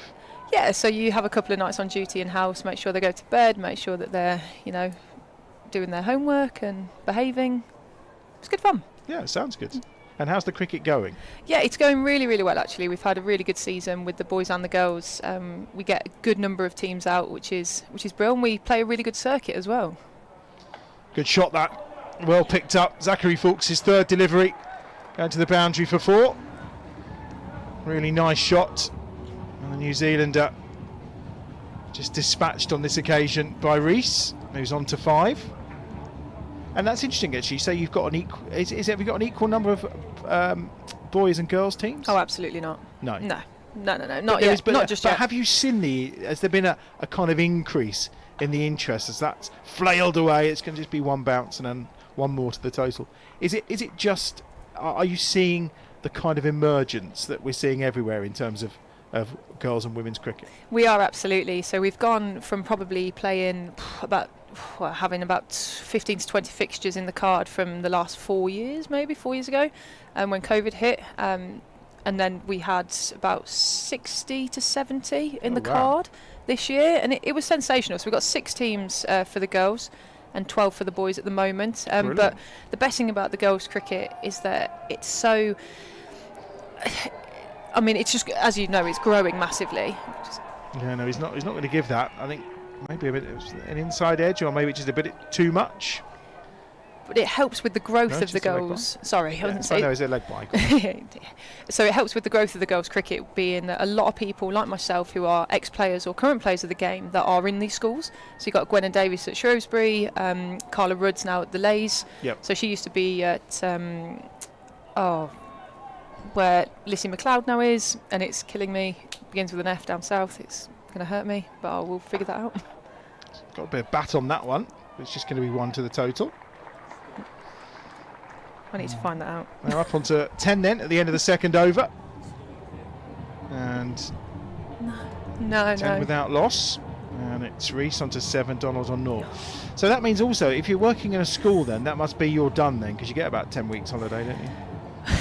9. Oh no, it's close. It's I'm going to back one for all teachers here. When we are on, we are on, and we work 6-7 days a week. I don't need to justify this, do I? I jest with you. I know. And it's a very posh place, isn't it? I've seen some of your pictures on Instagram. It looks very lovely. It's absolutely stunning. Well, the nice thing about Wellington College is the fact that we played there as the Super Fours when that was like the big tournament when I was about 15, 16 maybe. Oh, fantastic. And now you're there teaching and looking after the cricket and making sure they behave themselves and making nice cakes, because I've seen them. You have. And you did promise that next time you were coming up. Are you here Friday? I'm here Friday. You promised cakes, so that's I will good. bring cakes. Fantastic. Don't you worry. 10 without loss then. We're at the start of the third over. We've got our food arrangements sorted for Friday, which is good. Important stuff. George Garton's bowling a second over, which is equally good because the first one only went for 3 runs. And this is a steady start from the Bears as they look to protect this 198.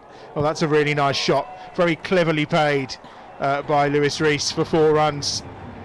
Just deflecting it over the fielders and away to the boundary ropes. And at Garton's pace, that's a brave thing to do.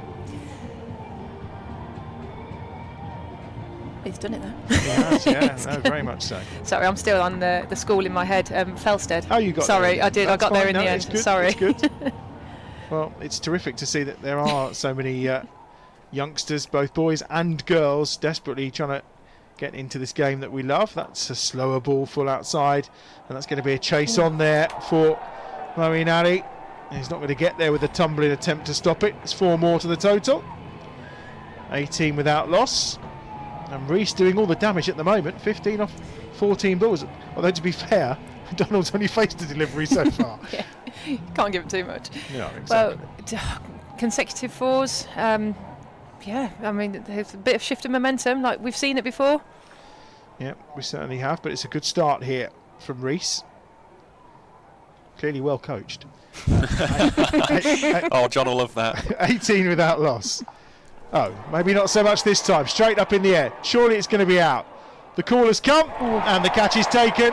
And when you make a big call like that, Sam Hain, you have to deliver. And he does. He stopped everyone else. He said, I'm having it. He's taken the catch. And Rees is on his way for 15. And the Falcons are 18 for 1. He's out of the bowling of Garton. Caught by Sam Hain midway through this 3rd over. You just never know with those, do you? You see the ball go up and you just see 2 fielders just emerging together, especially when it's Moeen Ali, it's the other person. But no, Sam Hain, absolute safe as houses. The ball's gone quite high up, gets himself set, calls everyone away, it's all mine, and takes it nice and close to the chest. Now, I can only imagine that I would be standing there thinking, please call, please call. Not mine. Someone else call. But Sam, no, he just decides, has to be done. David Lloyd is the new batsman for Derbyshire. Good season so far for Mr. Lloyd. Very good season. In fact, he is Derbyshire's leading run scorer with 280 runs, averaging 31.11, and just an interesting connection with David Lloyd and the West Midlands. He used to play for Wellington Cricket Club down in Shropshire. So, again, someone who will be familiar to those in the Birmingham League. He was a stalwart for Glamorgan for many a season, came on loan to Derbyshire last year, and yeah, he's fitted into this side very, very nicely. He is their leading run scorer. I would point out he's still about 140 or 50 behind Sam Hain, so maybe more than that. So Good maths, that, yeah. Yeah, something like that, isn't it? 18 for 1 then. Lloyd is on strike. 2 balls remaining in this 3rd over. Bit of fiddling around with the field as we switch to the right-hander. Garton with ball in hand. He'll be glad to get that wicket, will George Garton. Just to move on from Friday. Shot. Oh, that's a shot and a half, that. Wow. Get off the mark. I was going to say, short boundary. Thanks very much. 6 runs from David Lloyd. What a shot that is. Well, when there's so much pace on the ball and such a short boundary, all you need is just good hands and good timing, and then it's, as we've just seen, clipped away for 6. And I was going to say that is pretty much what that is, isn't it? It's absolute perfection on the timing. Was that a steward that nearly caught that? Outstretched right hand. They went for a one-hander, I think, the steward, who happened to be sat in the dugout at the time. But 24 for 1 then. Lloyd off and running with a big hit. 1 more, and they're shuffling the field around here a little bit. Everyone moving position, and Sam Hain has now come into a gully stroke backward point as Lloyd is beaten. Great comeback from George Garton. Almost got his man there outside the off stump. 3 overs gone then. The Falcons are 24 for 1.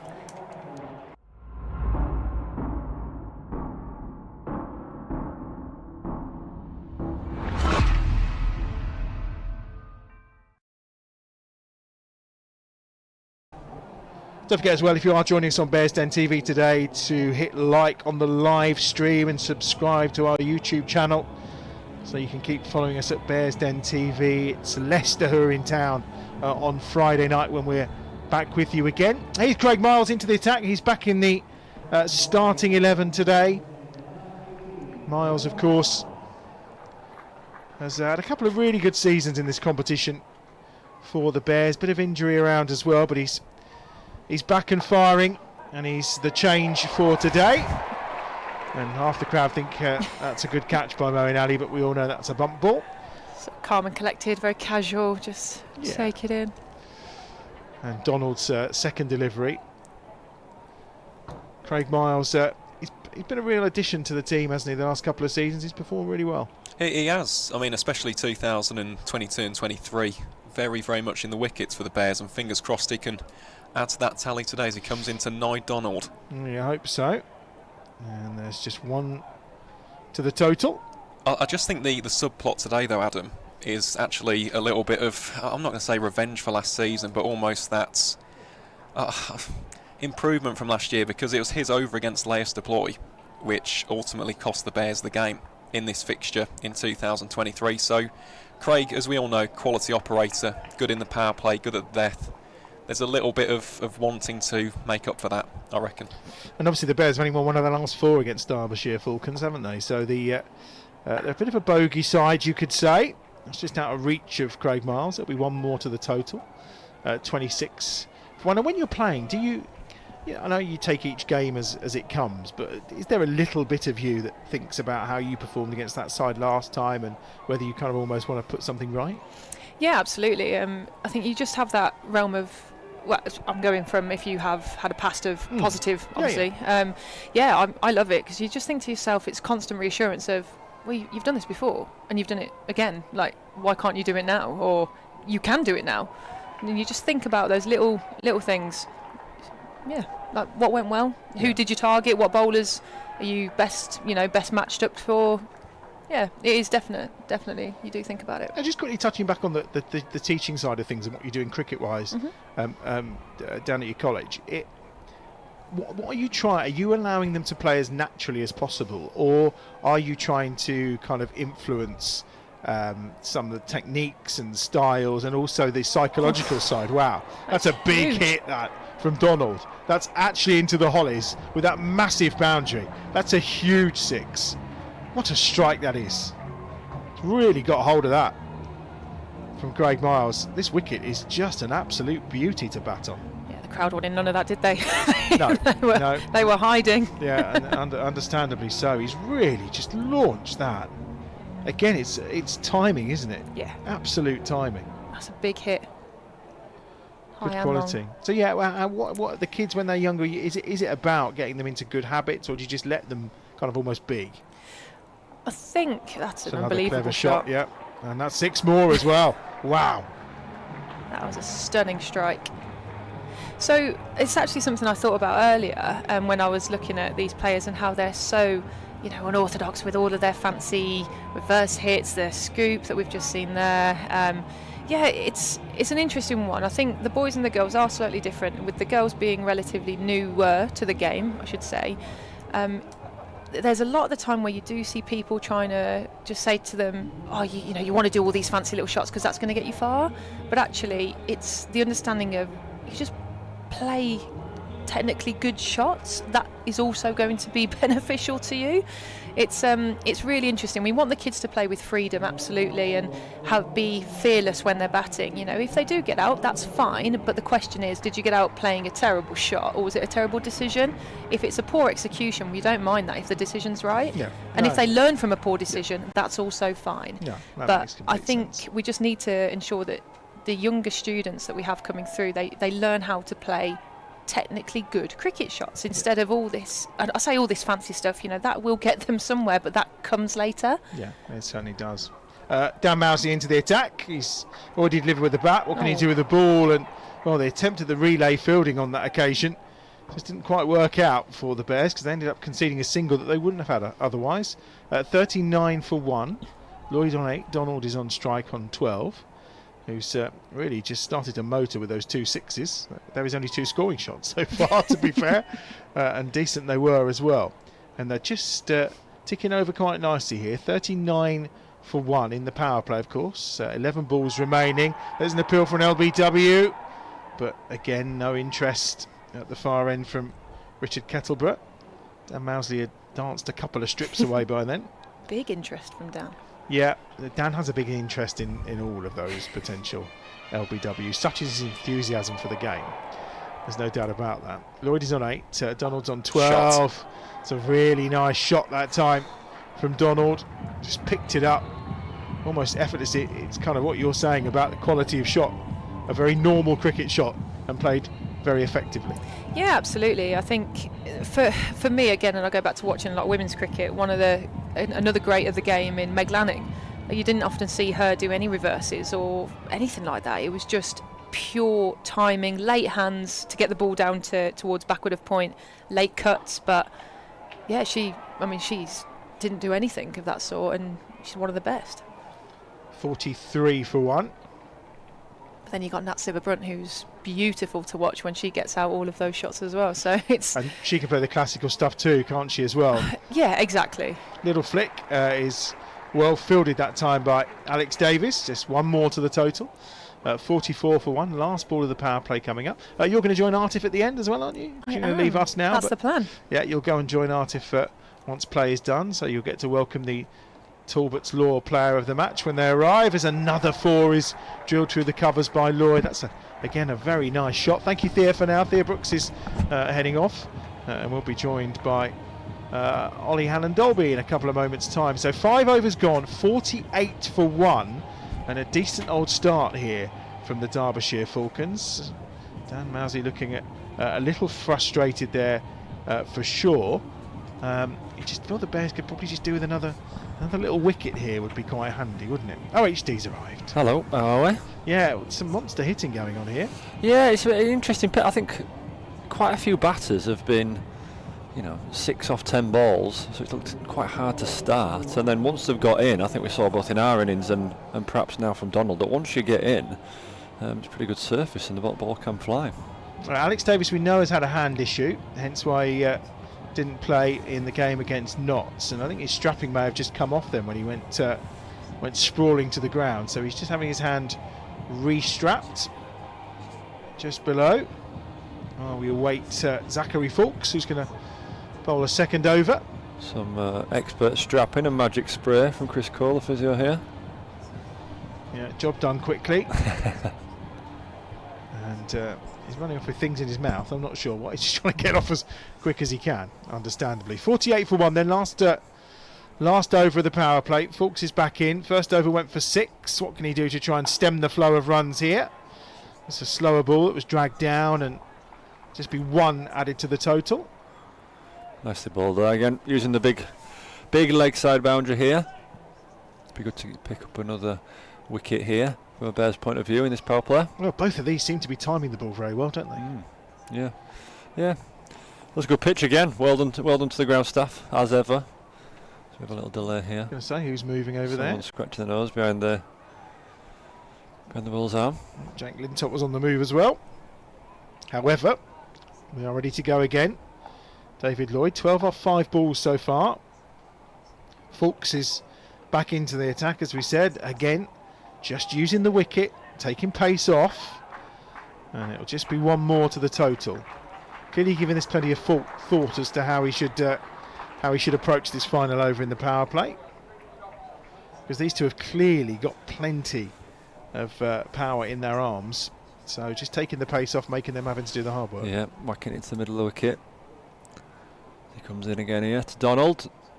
Oh, that was a full one. Full of this time. Bit of a bluff there from Folksy. And it's actually a brilliant start. For some reason, I think it was that full. It perhaps skidded off the grass behind the pitch. And it went low to Chris Benjamin, who was probably stopped 4 byes out. So a good stop. Has, yeah. I wonder how far away that was from either the outside of the bat or potentially hitting a stump or two. But Fawkes is back in. 3 to go in the power play. 50 for 1. Short this time again. And it's on the second bounce. It's made its way through to Chris Benjamin. So he's just literally taking everything out of these deliveries. Yeah, you can see what Donald was trying to do there. He obviously picked the slow ball bouncer pretty quickly. He was trying to go over a fine leg, but it was that slow and that loopy that he just couldn't catch up with it. And it was the slow ball bounce that did for Moeen Ali as well earlier, after a terrific innings of 59 from Mo. Fawkes again, this time's fuller, and that's straight. And that's going all the way. That's a great strike. Again, perhaps a bit of a bluff there from Folksy. Probably thinking they can't bowl 6 slow balls into the wicket out of 6, because the batter probably know what's coming. So going for the Yorker, probably missing it slightly, and Donald with a hefty hit over long on there. It is, and Sam Hain is now trying to find the ball, which is somewhere in amongst the rigging. Yeah, well, he's done all right actually. I think Sam a pretty good ball finder. I think you play golf with him, don't you? Is he good at finding his own ball? Yeah, he's normally better finding him when he's on his own, which is funny that. Yeah, dodgy. Falks in again, cut away this time to that short boundary. That's going to be 4 more, and an over that yielded just 2 runs off the first 4 deliveries suddenly gives away 12 in total, and it means the power play has concluded. And the Daffer-Bet comparison, well, the Falcons are up at 60 for 1. The Bears, of course, managed 41 for 1. That's slightly the other way round. So advantage Falcons at the end of the power play, that's for sure. Ollie Hannon Dolby. It's time to bring the spinners into the game, and this is the point where we're used to seeing the Bears put the squeeze on. Yeah, this is often where the Bears squeeze the life out of the game. Danny Briggs, vastly experienced, as we talked about earlier, the leading wicket taker ever in this competition, and he's often partnered by Jacob Lintott at the other end, who, he's a fine wrist spinner and often bamboozles many a good batters. I see what Danny Briggs, who's into the attack, has got to offer, and he's got a wicket with his first ball. You build the man up and he delivers. Danny Briggs, first ball, and he takes away Lloyd for 13. He's the man you can bank on, Danny Briggs, every single time, and he's bowled him and it's 60 for 2. Yeah, Mr. Reliable, Mr. Cool, Calm and Collected, yet again delivers to the Bears. Not quite sure. I think he beat him on the inside edge, didn't it? So maybe it just skidded through. We'll see now. Perhaps skidded through Lloyd's defences there. Yeah, maybe flicked a pad on the way through, but it's well bowled by Danny Briggs, cramping him for room. 20 wickets now for the Blast campaign for Danny Briggs. He is, yeah, 3 away from becoming the leading wicket taker, which is currently David Payne now. He's overtaken Luke Holman up the top of the tree, but as Ollie was mentioning so eloquently there, Danny Briggs, Mr. Reliable, isn't he? Yeah, Every single season, whether it was for Hampshire, Sussex, now for us here at the Bears, you're just throwing the ball and magic happens, doesn't it? You know what you're going to get. Talking of magic, the magic man Wade Madsen is in. Always feels like a thorn in the side to so many teams, Wayne Madsen, doesn't he? He's a very experienced cricketer. He's played a hell of a lot of cricket now. He's very fit. He's not a young man anymore in cricketing terms, but 41 again, keeps himself really fit. Yeah, but the interesting thing about Madsen, as Briggs comes into bowl to Donald here, nicely played out towards that short cover region, but Wayne Madsen, something which I don't know if it's massively common knowledge or not, but used to play hockey for South Africa. And I'll be honest, I was aware of that, and I think you can see that a little bit in his batting as Donald comes down the wicket here and whacks it out to long off for a single. In his batting, he loves a sweep. He absolutely loves sweeping the spinners. He's one of the few players I ever saw really get hold of Jeet and Patel, and I think you can see that hockey background. You can see it with his sweeping. Hand, he's sweeping, reverse sweeping. He's exceptional sweeper of the ball. Danny Briggs knows that. That's why he's put a deep point out for. There we go. Oh, and Benjamin almost. I think there was either a glove or a top edge on that, and Benjamin was diving for it but couldn't quite get there. Wayne Madsen is smiling and laughing. He knows he got away with one. But going straight to his sweep, and as I was just saying, Danny Briggs has got a deep point out for the reverse sweep because he's such an accomplished reverse sweep of the ball. Great shot. It's a lovely shot that through the covers for 4. Was a really good over from Danny Briggs. Still a really good over. 6 from it and the wicket, and it means that the Falcons have reached 66 for 2 at the end of the 7th over.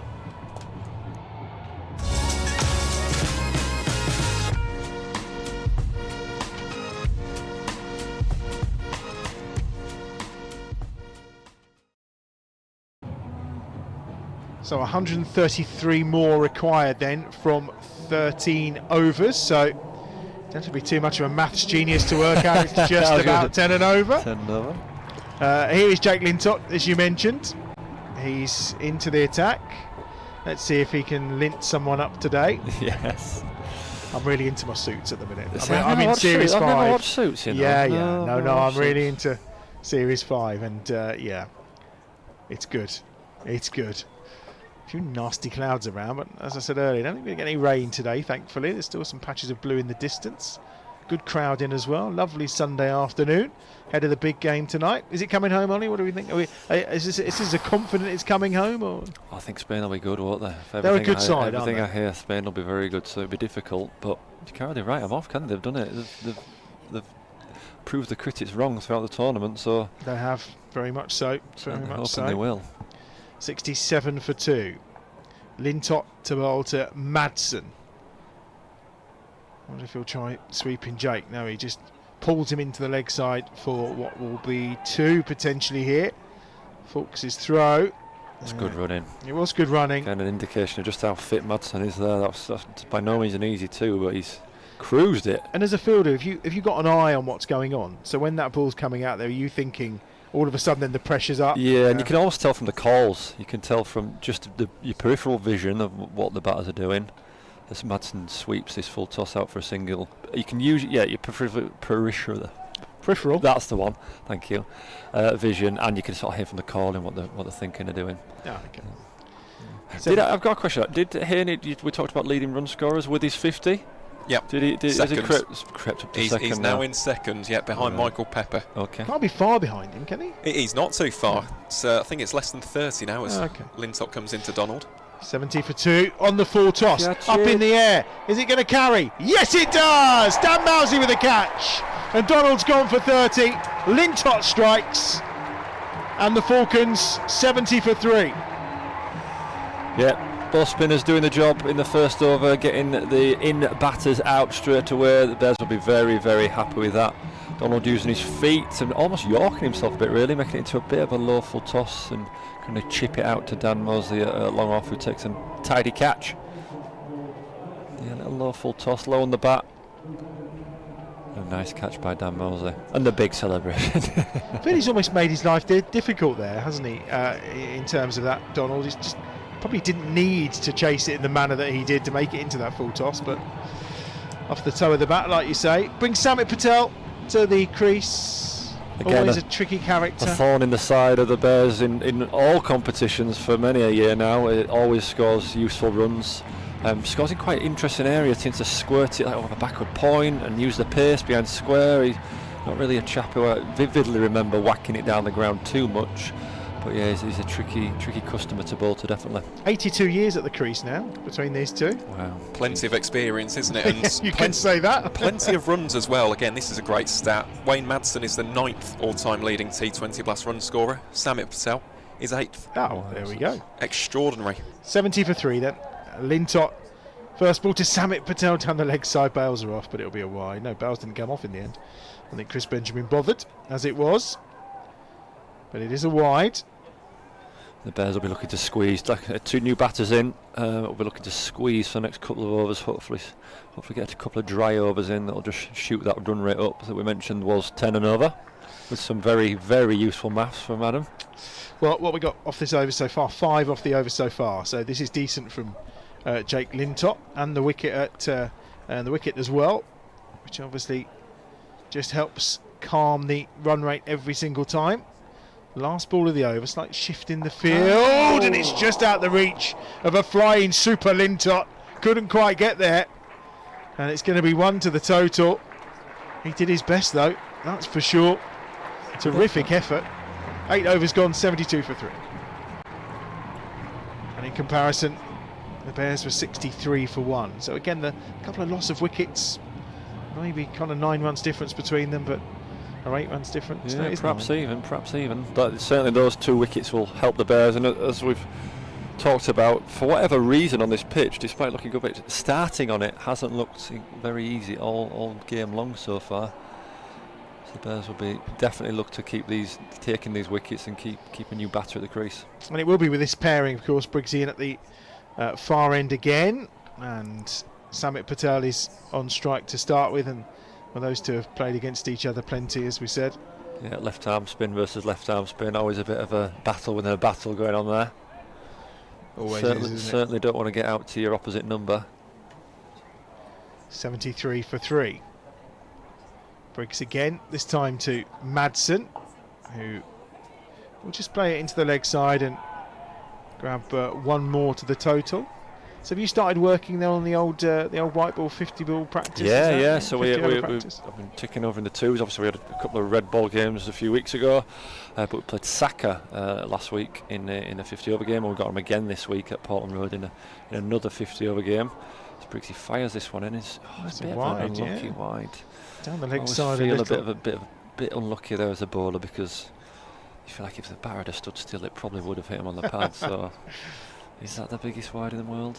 No, not really. Then for again, sure. it is a batter's game, and pretty much isn't it just, mate? every rule in the last 150 years has been to make the game easier for the batters. Speaks a bowler. Yep. 76 for 3. Well, anything that a batter comes up with, scooping, reverse sweeping, is great innovation, isn't it? As Briggsy comes in again, and we see that talking of sweeping there, sweep for Wayne Madsen, and he's found the gap perfectly. He's literally dissected those two absolutely perfectly. I don't think he nailed it. But no, he didn't, did he? But if you get the right spot with that short boundary, you can get away, can't you? Yeah. Yeah, anything a batter comes up with innovation, anything new a bowler comes up with is cheating. You know, body line, we're still talking about that 80 years later. A great plan to get rid of Don Bradman, but it was cheating. It was cheating, yeah, of course it was. Can't bowl at somebody's body. No, exactly. One more to the total as Madsen just ticks over and on to 14. Let a ball get tired and reverse swing it. No, stop that. We'll have 2 new balls in 52. That's cheating. That's cheating. So a batter hit a ball that's 1 inch down leg. How dare you try to suggest a batter could do that? Cheating. Rubbish. Can't do that. But it's a great stop, one-handed. Got enough on it, did. I think Sam Hain there.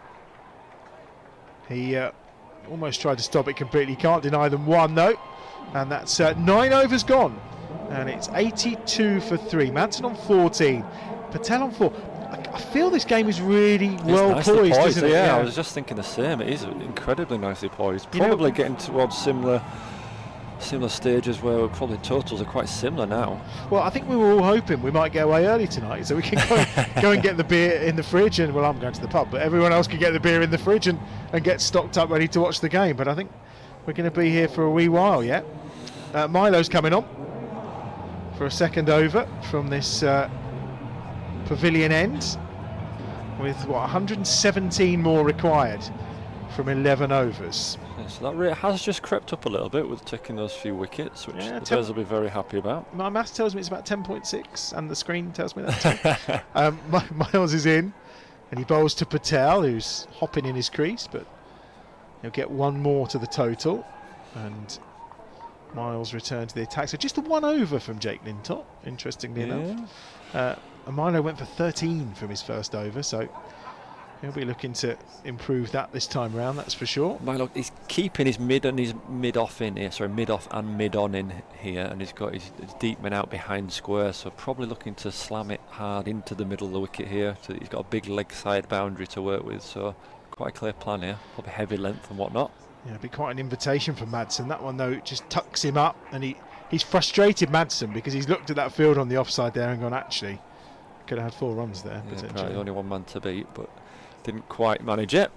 I'll be very happy about that. Yeah, and was that through Madsen making a bit of room, or was that just straying in line from Craig Miles, I think, potentially? Not sure, can't tell.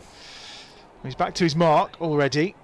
What's it, 1.2, so 4 balls to come. 83 for 3. Madsen on 14. He does get that one away, but he's not going to beat the fielder that's out on the boundary rope, who's Jake Lintop, and it will be 1 more to the total. And it brings Samit Patel on strike. We're almost at the halfway stage. Ticking over nicely at the moment, the Falcons, but they have lost those 3 wickets. And that's the one thing you can say for the Bears innings. 198 for 2. They had plenty of firepower, so were able to chance their arm towards the end. Yeah, definitely got a bit of momentum towards the end. Anyway. And how much, I know we all talk about, and the win today is the home quarter final. There's how much of a home advantage is it nowadays? Or the way these T20 sides play, and obviously you play half your game at home, half away anyway, you're a unit who has a plan and a style and a way to approach a game. Is it such a huge advantage still, do you think? I think so. Probably most importantly, you probably get the surface you want. You know, you hopefully chat to your ground staff and decide what wicket you might like to play on, or what type of wicket you might be keen to play on. I think the thing about Tricky here, though, isn't it? Quarter final, yeah. We have Just so because much of the amount of so cricket much that's cricket played. here that you see. Quite often the ground staff and Gary have, there's almost too much cricket played. It's crazy what the sort of hours they have to put in. Even this week they've been at the. Is it the WCL that's been going on? The Legends Champions competition that's been going on. Final was here yesterday. Yeah, so some of the hours they have to put in it is absolutely crazy. But the big thing about quarterfinals is you come up against teams who you've sort of not played at all, really. All of a sudden you drilled, you're used to playing your derbies, you're used to playing your knots, then you get a Somerset or someone who you might not have played in 6 years, and you just come up against people that you haven't played in a while, and you do your research and you do your stats, but actually physically playing against them in this format of the game is difficult and something you're not used to. I was going to say, it's incredible. It's all very familiar week in, week out, isn't it, with these fixtures, because you play these sides twice a year, every year, well, with the one exception, of course. End of the 10th over, then 86 for 3 as things stand.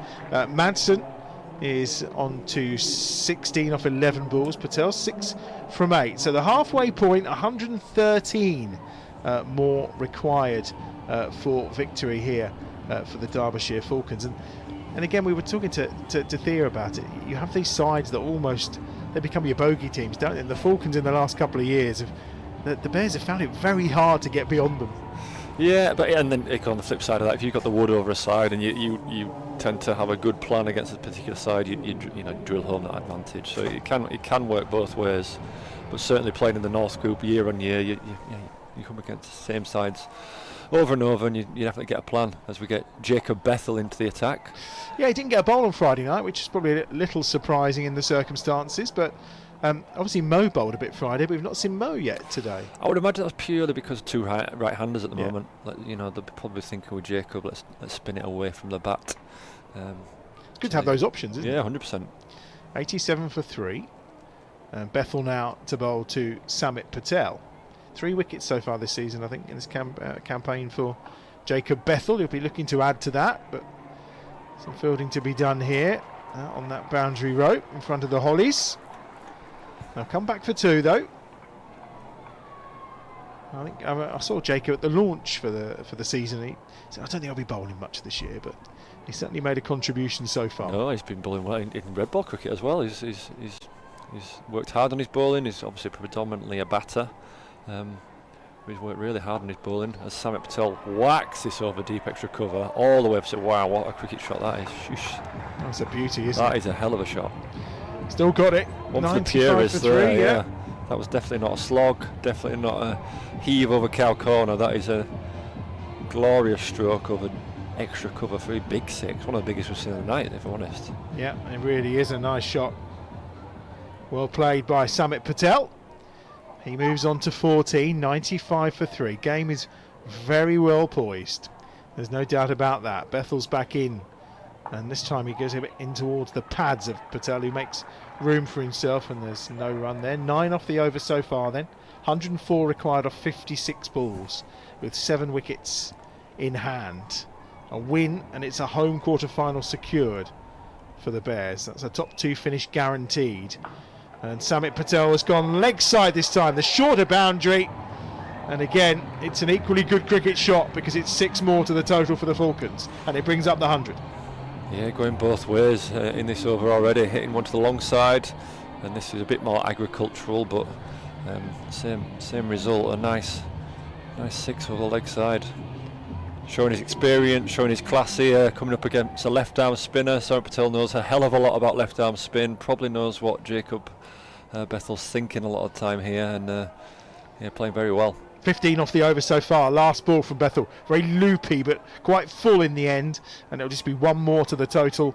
Patel will move on to 21. 102 for 3 is where the Falcons are at. 97 from 54, which feels like a lot, but also feels incredibly doable at this stage, because again we're not quite at just under 11 and over, isn't it, required, which when you've got these kind of batters in with this kind of quality and experience, not too much of a tough task. They've got some good players to come. Ross Whiteley, someone who can definitely clear the ropes. He's done it probably for 10 years now at various clubs around the country. He can clear the ropes, so Bears will be keen to see the back of one of these guys, and then a few more wickets on top would be lovely.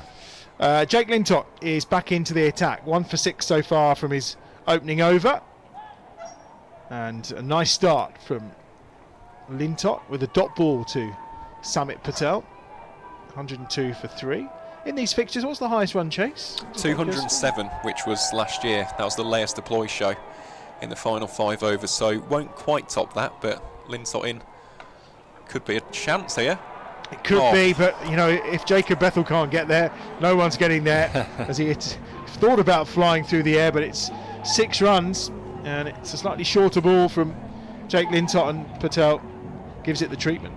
The difficult thing here as a bowler, Jacob's ball into the big leg side boundary. He's obviously thinking I'll bowl into his hip and get hit to that big leg side boundary. Now if you start getting hit for 6s to that big leg side boundary, what do you do then as a bowler? So there's a clear plan, it's a good plan, it's a good ball, he's bowled to his plan beautifully, but if the batter's that good, a player of that quality, excuse me, like Samit Patel is, and hits you to that big leg side boundary, what the chuff do you do then?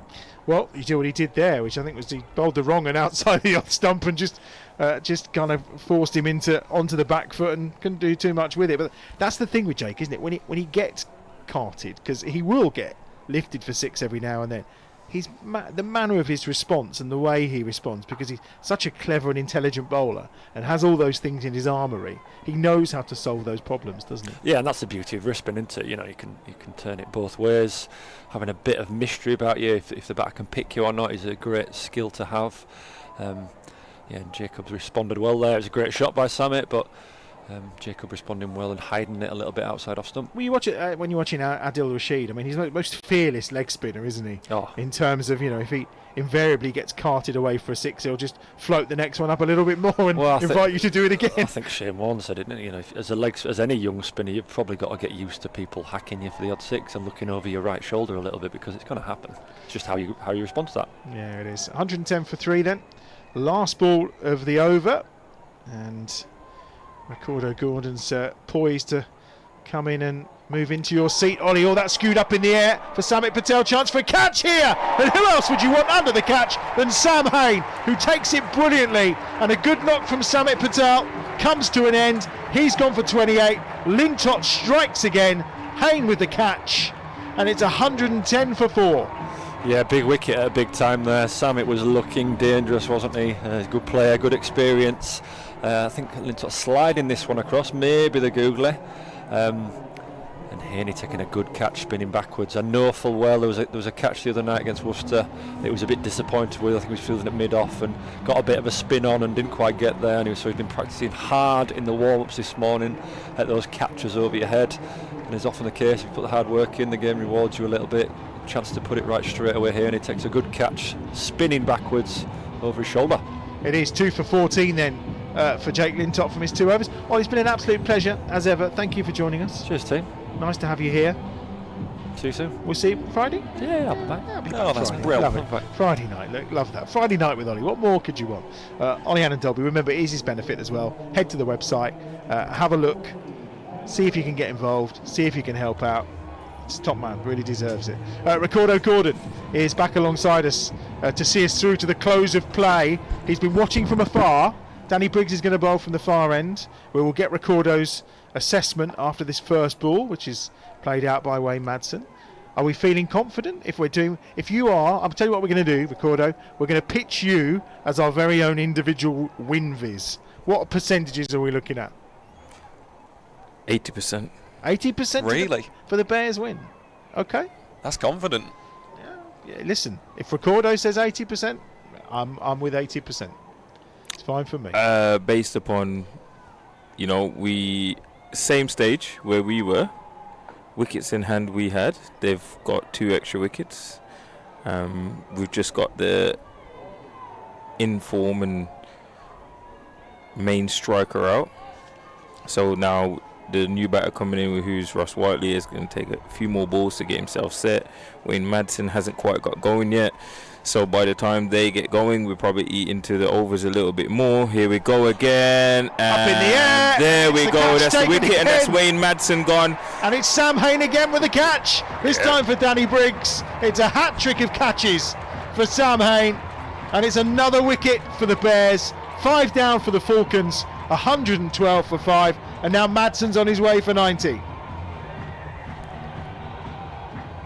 Speechless. You've said it all, Adam. Nah, but fantastic work here from the Bears. As I said in the interval, I think it was difficult for the Falcons to take wickets, and I said the way we're going to win this game is we've got to look to take wickets, and that's what we're doing now. You can see we've got clear plans, much better than what we had on Friday night. We're looking to take wickets because we know there's no point looking to contain. We've got to take the wickets, and that's how we're going to stop the stem of runs or the flow of runs on this wicket here. So at the end of that over there, we can see what Jake done there to make Samit have to think about it a little bit more. We know that Samit Patel's a great batter hitting through the offside, so what they done was to put the deep extra cover out, put 2 points in and say, look, if you want a 6 or a 4, you've got to hit it over extra cover. He probably tried to hit it a bit straight and then got that edge, and same thing here. Danny Briggs getting rid of Wayne Madsen. Yeah, 2 each for Lintott and Briggs. Familiar story, really, isn't it? Them two fantastic. sharing 4 between them. Yeah. Kind of feels about normal. 113 for 5. Briggs, 2 for 19 so far. 2 balls left in his 3rd over. Pressure now on Ross Whiteley, you feel, as he's the explosive hitter. Yeah, it'd be interesting to see how he paces his innings here and how he goes about setting up a platform to give Derby an opportunity to chase this. I feel like this is potentially the last partnership for the Falcons if they are to give themselves any chance of chasing down this total. Briggs fires that one in off the legs by Whiteley, just be a single, and it will complete the 13th over. 114 for 5. Guest is on 1, Whiteley's on 2.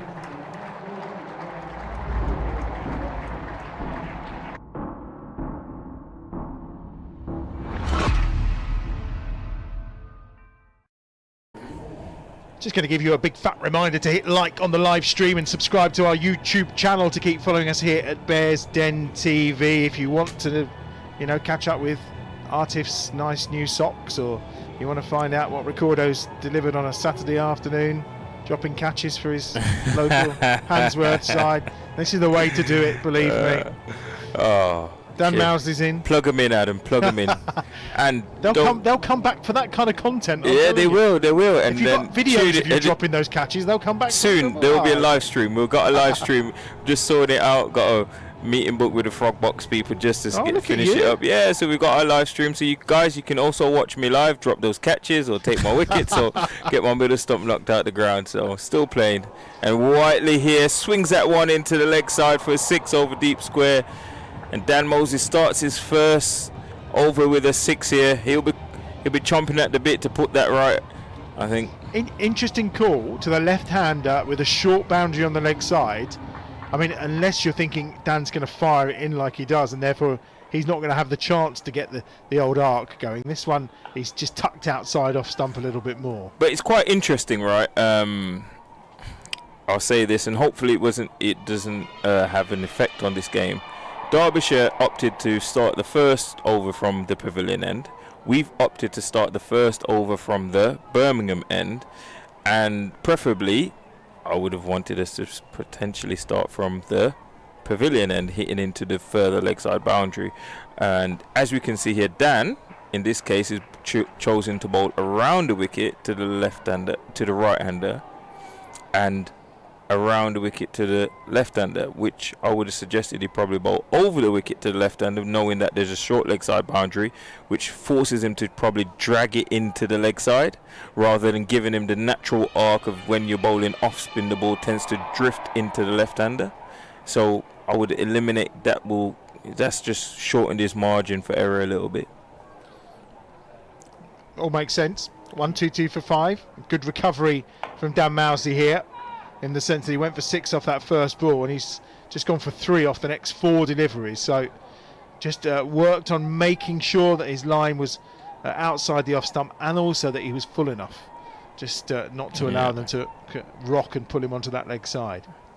One more ball to come. So it's clear here what he wants to do to Guest. Probably you can see dart it into his leg side, throw it into his blind spot, force him to try to hit it there like that, inside out. But he could still do the same for Ross Whiteley. They'd just chuck it a bit wider and force Ross to have to drag him across to the leg side, which again will then bring the offside into play. But great finish to the over nonetheless. Recovered it well, didn't he? Yeah, really well. And if you look at the Dafferbeck comparison, the Bears 116 for 2. The Falcons slightly ahead on runs at 123, but they have lost 3 more wickets. So in that respect, you would say advantage Bears right now. Yeah, and not just the numbers, but also we had 2 set batters. So sometimes when we look at statistics, it doesn't always give the context of the game. So in this context of the game, we had 2 set batters and who both went on to make half centuries. These guys have got 2 new batters having to set the innings up, and there we go. And he's and gone. Danny Briggs has done it again. Whiteley's gone. LBW to Briggs, and he's out for 9. And Danny Briggs strikes once more for a 3rd time. I mean, what a man he is. Yeah, top class performer. We know Danny Briggs. Ever consistent. Leading from the front here. Him and Jake. Removing the dangerous Ross Whiteley. Hasn't really settled in there. And I think after that wicket, I don't see much more coming from the Falcons lineup. Don't say things like that. Much more. I didn't say anything. This is Victor Red Adam. Hey, much more. I think that's probably the last bit of their power here. Zach Chopper walking out. That was plumb, that. No argument about that. Nah, 123 for 6. Another 3 for Danny Briggs. 3 for 20 so far. 123 for 6. It's true what you say, though, when you're looking at those stats and you see a comparison and go, well, actually, they've got 7 more runs. It doesn't tell the whole story. You can never trust a statistician. Numbers can be manipulated to suit however you want. Context is key. Yeah, context is absolutely key, my friend. Yeah, you got to. Stats are very good, Aaron. We do love our stats. Of course we do. It's important with context, though. Yes. Always has to have context. Absolutely.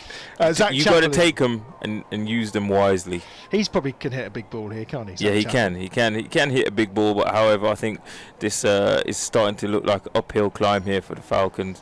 With the way how Briggs is bowling here, very tricky customer there. We see the difference between what is a very experienced, very crafty spinner, looking to give it a bit more flight, enticing the batters into a bit more shots compared to somebody who's probably bowling a little bit more defensive in Dan Mosley here, whereas Briggs is enticed Whiteley into that big slog sweep, held it back a little bit, and that's how we got his LBW. He did, and it's another dot ball. Great work there from Sanhain in the ring. Don't often quite see him in the ring. Having him in the ring provides an extra bit of energy. He's generally out on the boundary, patrolling. He's been brilliant in the field tonight. Yeah, he? 3 catches, but he's just been quite. And you saw what it meant to him when he took that 3rd catch, as that swept around the corner. Miles gives chase, puts in the dive, and it's a fantastic stop there by Craig Miles, showing his athleticism there. For the big fast bowler, getting down really well there. Craig Miles is another fantastic fielder. I really love the way he goes about his stuff there, Craig Miles. Threw off the over and a wicket as well. Last ball of his 4-over spell coming from Danny Briggs. Then he swept again. Miles is in work again. Yeah, it's going to be pretty just the one. Straightforward. Yeah, just the one this time. And Danny Briggs finishes his 4 overs. Now his best figures of the season: 4 overs, no maiden, 3 for 24, and after 15 overs, the Falcons chasing down 199 and 127 for 6.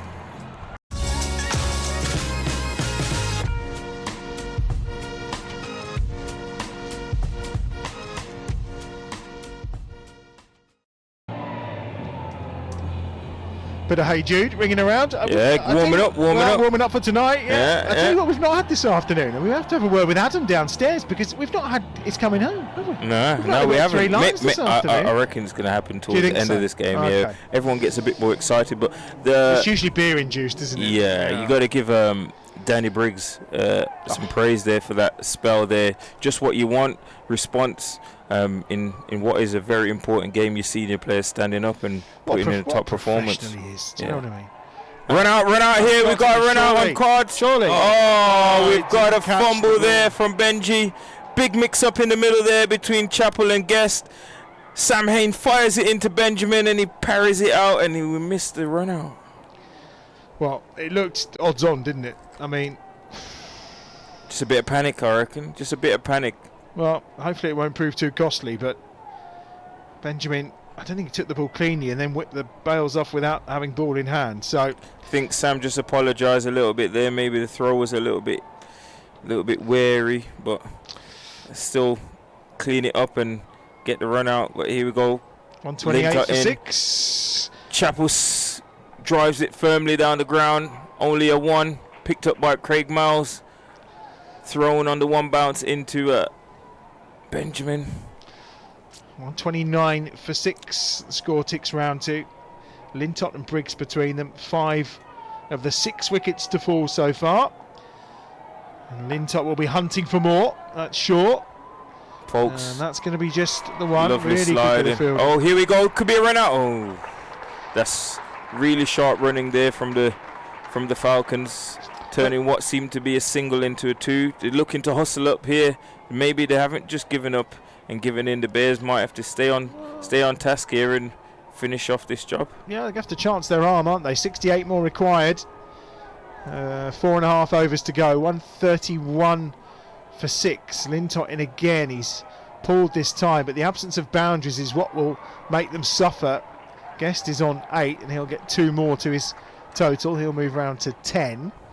And again, it's the relay fielding of Garton and Bethel on that leg side that do the work for the Bears. It'll be interesting to see if Jake just gives it a bit of flight, what Guest will do here. There it is. Into the offside. It's just going to be over. Gone over and drops in between 3 fielders there. They converge, and Dan Mosey throws it in from long off. That's what I'm talking about. They're just a bit of flight, because he seems to... As a wicket keeper, generally they love to hit square the wicket, right? They can sweep, they can cut, they can pull, potentially tease him to try and hit it over this long on boundary. Just give it a little bit more air. There we go, top edge, and it just seems to skid past Danny Briggs there at short third. Can he pull it back in? Yes, he pulls it back in. Great bit of fielding there. Moeen Ali does the clean up. And you can tell it's Junior Bears Day. There's roars from young voices as Danny Briggs managed to cut that one off over the far side. That's the end of the 16th over. 137 for 6, the Dafferbeck comparison. And now the Bears ahead of the rankings at this point. 142 for 2 compared to the Falcons 137 for 6. So with 4 overs to go, be interesting to see where Alex Davis goes. Dan Mousley is giving his cap to Richard Kettleborough at the far end. So Moeen Ali coming in for a chat. I don't think we're going to see Mo bowl today. Interesting. It's just going to be probably finished up from here, you would feel, by Fawkes and Miles, Lintott and Mousley. But we shall see. Obviously we've seen an over from Bethel as well. And of course we've got Garton to come too. So there's still plenty of options out there for Alex Davis, depending on where the game's at, really, you would feel. I've got a really good feeling about what I'm watching here from the Bears. Similar to when we won it in 2014 and throughout the 2015 season, you see there's a great senior leadership team there, converged in the middle before that ball was bowled and having a chat about what was going on. So that shows even more clarity. I think that game on Friday night might have just been the wake-up call that they needed to just understand about where they want to go, the direction and how they want to play. You can see a clear difference in the energy and the... Yeah, and look, 14 group games, you aren't going to win them all. Yeah, 100%. But you will go on runs where you win 6 games in a row, and then you're going to have a blip. But the point is, because those 6 games in a go, you kind of feel you're invincible. But the defeats can come up at any moment. I don't think anyone thought second bottom Worcester were going to come here and suddenly walk away with a 50-odd run victory. But, 1 over. In this format of the game, 1 over is all it takes to literally destroy a plan or ruin a game for a side. And unfortunately, that's what happened to the Bears on Friday night. But like I say, how you respond is where you see the class of a side. Because some teams, and actually in years gone by, that kind of game would have knocked the stuffing out of the Bears a little 100%. bit. But I think today we see that this group is much stronger. Yeah, 100%. I fully agree with you there. And it's almost goes to show the way they're playing today is almost what you need going into the crunch games. Your senior players standing up, You've just posted 198 with 2 guys batting. You got your young players standing up and batting well, and here we go, catching opportunity. Got the catch. Dan Mousey gets his wicket, and it's Danny Briggs who takes the catch. Is there anything he's not going to do today? 3 wickets, a catch. Mousey gets his man, and it's 140 for 7. Terrific. And it's true what you say, that response is important. It really is key. And when you see a group like this, and the other thing today about today's performance, and they notched up 198 with probably one of their lowest power plays of the season. They didn't go out there looking to biff it. They didn't go out there in those early overs feeling we need to clear boundaries.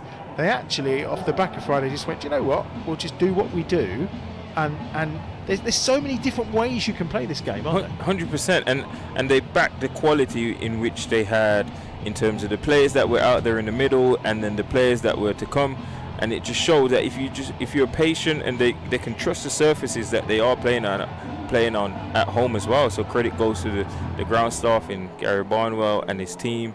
This pitch is an absolute belter, so they knew that the pitch being well, Sam Hain batting the way that he bats, it's just an absolute pleasure to watch him go about his business. And then the informed man here, Dan Mosley, bowling now. Again, his coming of age this season has just been absolutely superb for the Bears. 141 for 7 then. 17 overs gone. 3 to go. 58 required from 18 balls, but only 3 wickets in hand for the Derbyshire Falcons, who will still have hopes of making the top 4, won't they? Yeah, potentially. Yeah. It's very, very tight in the North Group at the moment, though. When is it not very tight in the North Group? Strong group. It is every single season, isn't it? Every year, yeah, very strong group. It is incredible. You do look at the South, and there are 2 or 3 teams that tend to be getting battered most seasons. Middlesex, this season again, it's Kent, and potentially sometimes it's a Glamorgan or whoever. Whereas the North, it's always 7 or 8 of the 9 teams invariably are in the hat. Yeah, which is the case again this season. We're just looking at the scores from the other game as Zach Fawkes gets ready to bowl here to Alex Thompson. I'll update you in a second on those. Update us in between the balls as Fawkes is in. 141 for 7 then. Oh, hammered back down the ground. Fawkes put his hand out to it. Great stop from Dan Mousley. And they're going to go back for a second. They'll get a second. And it's 2 more to the total. So just looking at those scores, Leicestershire at Grace Road are 29 runs away from victory over Notts, which again doesn't help Derbyshire, but would be a massive step towards the quarters. Who doesn't beat Notts nowadays? Well, no comment. But the next game we'll look at in the north, Worcestershire versus Yorkshire, as Fawkes comes into bowl again. Oh, up in the air. He's going to get his wicket here, surely. Here. Benjamin's under it, and he takes the catch, and it's 8 down. Fawkes has got his man. And Change Thompson's on his way after for 3 runs, should I say, of 3 balls. And it's 143 for 8, and the end is in sight for the Derbyshire Falcons. What's the wind viz looking like now, Adam? Well, it's your wind viz, so it's up to you. My wind viz. Okay. Are we on 99 yet? Sharp 10 feet. You can't go to 100. No. Because there's always going to be 1%. 98.2. Oh, 98.2. Thank you for that. Rest of the scores, quickly. Yeah, so in terms of a game which does have big implications for Derbyshire, Yorkshire currently need 40 from 19 balls at New Road to beat the Rapids.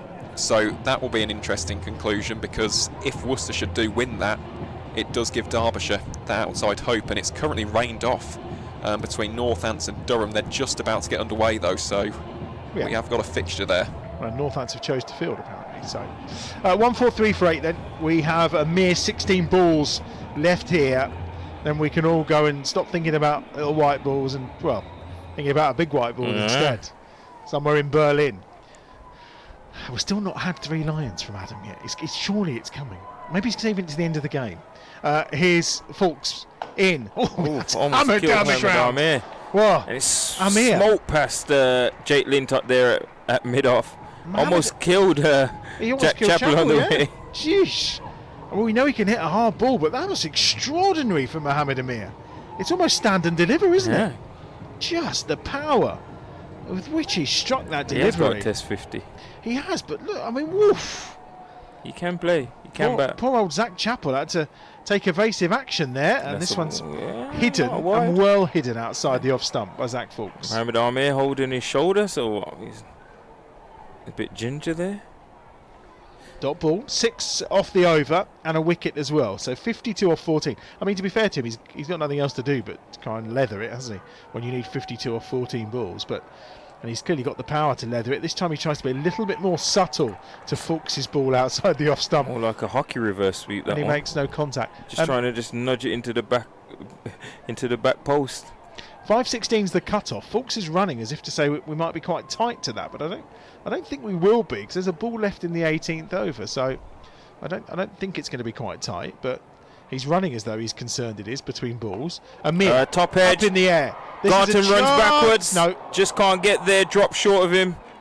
Bethel does the clean up and whips it back into Benjamin. So and that's the end of the over. It is just one off the end of the over for Amir, who moves on to 5. 148 for 8. 7 off that over from Zach Fulks and the wicket as well. Yeah, tidier figures now considering how his spell started. And that's what I'm loving watching this Bear side. They're showing a lot of fight, a lot of character. Not too worried about how the overs start. They're more concerned about ensuring that they still keep on going for the team, ensuring that they still get the job done, making sure they clinical with their skills and how they finish off. They've been buzzing around the field. At no point have they dropped their heads. It's just excellent to see. Dan Mousley will finish off from the far end. 1 for 23 so far as he bowls to a short Amir. ball again. Just banged that one into the middle of the pitch. I think it took Mohammed Amir by surprise, who's laughing with Dan Mousley at this moment in time in front of Richard Kettleborough, as if to say, what on earth was that? Where did that come from? He'll continue though, changing the field though, of course, for the right-handed Zach Chappell. 149 for 8. 50 required, should I say. 50 required to win. As Mousley's in again, and Chappell steps across. Zach Chappell steps across, trying to access that short leg side boundary. Narrow miss of that leg stump. It wasn't far away, was it? Dan looking for a second wicket. 1 for 24 so far. Chappell is on 4. Field is well spread, shall we say, particularly protecting that leg side boundary. Good contact. Firmly driven down to long on just for the single. Yeah, it's just one more to the total. 150's up. See another short ball here. Possibly. 150 for 8. The Falcons move on to 9 balls remaining. 49 runs to win. Probably Wimvis is up to what? 99.6 now. Flicked away by Mohammed Amir. And might get a boundary here. He has. Oh no, that's wow. Brilliant. Absolutely brilliant that time. Fulks is out there, and again, we talk about the fielding in this side. I mean, adding Zach Fulks in, he looks electric on the boundary. Yeah, very rapid. By all means, I thought that would have been 4, but he's just finished bowling as well. You got to take that into consideration. I think he's bumped him again here. Jump short of Moeen Ali at fine leg. Oh dear. I think Warwickshire might be unearthing a new fast bowler in Dan Mosley. Yeah. Well, as I was saying before, any young fast bowler watching this live stream, you can see it. He just bowled an over. He's fielding in the deep. He's ran round, stopped that from going for 4. So the day-old age of the fast bowler who's been hidden at fine leg, that age of cricket is over, my friends. 5 off the over, last ball from Dan Mousley, and it's going to be 1 more to the total. He finishes 4 overs, no made, and 1 for 29. 154 for 8. 45 required to win. Craig Miles looks like he's coming on here. Well, it's all done and dusted now, really, isn't it? 45 off for this last over. She's warming up, but she ain't singing yet. Well, yeah. She's warming up, but she's not singing. Well, let's just get through this. Only if we're talking about free hits, no balls and wides. It's about to say, 45 off 6, the maths. Oh, it's the last over? Yes. Yeah. Oh, I was really looking at the board. He said, I thought we were going into the 18th. Yeah, brilliant. Yeah, so job done. Home quarter final it is for the Bears. And come on then, Craig. It'll be just great to just finish off maybe with a couple of wickets here. Would be nice. Brilliant. Just to get the job done in style. None for 17 so far from his 2 overs to date. And it's Chappell who's on strike, and he skews that Moeen Ali runs backwards. Moeen And he Ali! settles and he takes it, and Zach Chappell's gone. Great way to start over there. 1-4-5 for 9. Miles gets Chappell, caught by Moeen Ali off the bowling of Craig Miles, who gets his first of the game, and it's 1-5-4 for 9. And Chappell walks off disconsolate. He was clearly following your maths and thought maybe that 45 was still on. Oh, yeah. I was looking at the board and it said 18. I was like, oh, I need to get my eyes checked then, Adam. Oh, dear. I need to get my eyes checked, definitely. Good catch by Moeen Ali. Yeah, that over brilliant. the shoulder, Running backwards. They're never easy, and he's made that look quite comfortable in the end. I will say the key for Derbyshire here, though, and they could do with a few extra runs, is net run rate. Because at the moment, if Yorkshire win this game against Worcestershire, the net run rates are going to be quite similar. This could be a heavy defeat. So yeah, I was going to ask you that earlier on. Yeah, I mean, for the Bears, net run rate hasn't been a problem yeah. all season, but for Northants, Leicestershire, Derbyshire and Yorkshire, as they all battle away for that 4th spot at this stage of the season, it's absolutely crucial. Come on, another wicket ball. I wonder who's going to get the Talbot's Law player of the Beat him up first ball. Well, Stumps everywhere. We'll worry about that later. Craig Miles gets his second of the game, and we're done and dusted. 1-5-4 all out for the Derbyshire Falcons, and it's a victory by 44 runs for the Birmingham Bears, who secure their home quarter-final in this year's T20 Blast. What a way to finish for Craig Miles. Takes middle stump inside edge there, out chop the ground. Pat Brown's gone, and we're done and dusted. And it's a terrific victory, a great way to bounce back after the defeat against the Worcestershire Rapids on Friday night. Home quarter-final secured, top of the table. Now on to England winning the Euros. That's the way today works, isn't it? Fingers crossed. We will keep our fingers crossed. An impressive performance across the board. As I was saying, I mean, who will get the Talbot's Law player of the match? Because terrific innings all round from Moeen Ali, from Sam Hain, and of course from Dan Mousey, who's chipped in with a wicket as well. Plus, of course, Danny Briggs' 3 wickets too, which kind of got this game when it was maybe going to look. It looked in the balance. It looked quite tight, didn't it? With 10 or so overs to go. Yeah.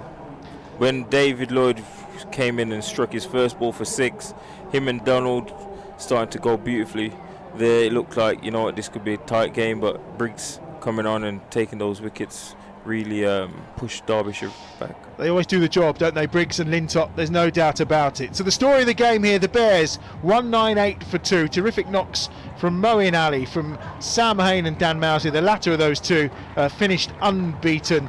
Next.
Well, there we go. Birmingham Bears have a quarter-final confirmed. We don't know if it's a home quarter-final confirmed just yet. We need to wait for the end of the Northants game, and then we'll know for sure. But as of now, we know that there is a quarter-final. So get your diary ready for September. There's going to be some action to watch. There is still a game to come as well in the group stage, but the pressure is off. We'll get to that. Right now, though, Thea Brooks is in the studio. Thea, I mean, that's exactly what you want to see from the Birmingham Bears, coming off a loss on Friday, coming back nice and strong, a really polished and professional performance today. Yeah, absolutely. They, even though losing the toss and being put into bat, Moeen Ali came out from the go and hit 50 yards off about 30 odd balls, I think it was, and just an incredible start from the Bears. He put them into a really good stead. Little bit slow, you'd like probably say in the middle set overs, but I mean, we'll talk to him in a bit, Dan and Sam Hain, with their incredible partnership that they put on just to excel the Birmingham Bears to 198. Yeah, it was a 111-run partnership, unbeaten as well by the pair of them, which showed that, I mean, Ricardo talked about this in the interval, like it's a tough pitch to bowl on. It's hard to hide the ball. And there were phases in that innings. It felt like Derbyshire were really pushing, the Bears a little bit. But that felt like they held their nerve and they got their wickets at crucial times. Yeah, absolutely. And I think it was just great to see the Bears. Both batting and bowling, they looked relentless and they timed it really well, their innings. Said it on comms, just the fact that they were going at about a run a ball until the last 5 overs, and then the acceleration was insane. It was probably more boundaries than not in those last few balls. Yeah, I was listening to commentary there, but there was no shortage of effort as well, because I think Bridge called him Super Lintott at one stage when he stretched himself out and his follow through to try and grab the ball. Like, it felt like from their body language they were well up for this. They were very, very focused. They knew what was at stake here. The place in the quarterfinals and potentially, depending on the result, a home quarterfinal. Job done for now, and more or less pressure off for Friday. Yeah, absolutely. Going back to their fielding performance, I think Derbyshire had a good partnership in the middle ground, but they were still on top of it. And obviously our man Danny Briggs, you can just rely on him, can't you? He's such a professional bowler of the game, and you throw the ball to him, you know that he's going to do something with it, and he did today. Yeah, I mean, there was a big call on commentary as well. They were like, Danny Briggs, great bowl. Sometimes it's the kiss of death from the commentators, but he came in, got that wicket straight away, finished with 3 wickets. Yeah. That's a pretty good effort, I thought, on that surface, with the batters looking to attack him. But, everybody bowled quite well. Lintott got a couple of wickets as well. A nice finish there. It's nothing quite like knocking the middle stump out of the ground to finish a game as well. That's emphatic. It just feels like they're in a good rhythm. They're in a good shape. We'll find out more when we get our player of the matchup, but it's a good rhythm to be in. It's a good space to be in. They'll go home feeling pretty good about it. They're probably getting a team talk right now from Robbo. I imagine it's a very positive one today. Yeah, absolutely. I mean, not a lot really went wrong today. I think we were probably very picky, saying that the run rate was quite slow in the middle of the overs, but they accelerated exactly when they needed to be. They had 2 wickets down, and yeah, it was brilliant. Everything went in the Bears' way. It really did go all systems go for the Bears today, and we've got a Bear in the studio. And, absolutely no prizes for guessing who it is who's back in the studio with us. It is Danger Mouse himself. It is the man, Dan Mosley. Dan, welcome back. We just reserved that seat for you now because we know it's going to be you. Well done. Fantastic performance. Thrilled, I'm sure you are, making it officially into the quarterfinals. Yeah, it's nice. It's one thing we spoke about at the start of the season. We want to get another quarterfinal. I think that was our 4th on the trot. And we're playing some really good cricket. I thought we were outstanding with both bat and ball. And so, to get a quarter-final is brilliant. Hopefully go one step further and get home quarter. Was there like a sort of a very direct effort, a very conscious effort to try and, impose yourselves with the bat after sort of the difficult batting performance on Friday? But to be fair, we hardly spoke about the Worcester game, to be honest. It was done and dusted pretty quickly, and we just knew we had to go out there and put on a performance, which I thought we did. I thought the wicket was actually a little bit tricky to get in, and then once you got in, it was actually got a little bit easier. And obviously to get 200 was brilliant. I thought we played really well. I thought we were really clinical with the ball. I thought Briggsy was outstanding. I thought the seamers up front were brilliant. Linner's getting really crucial wickets.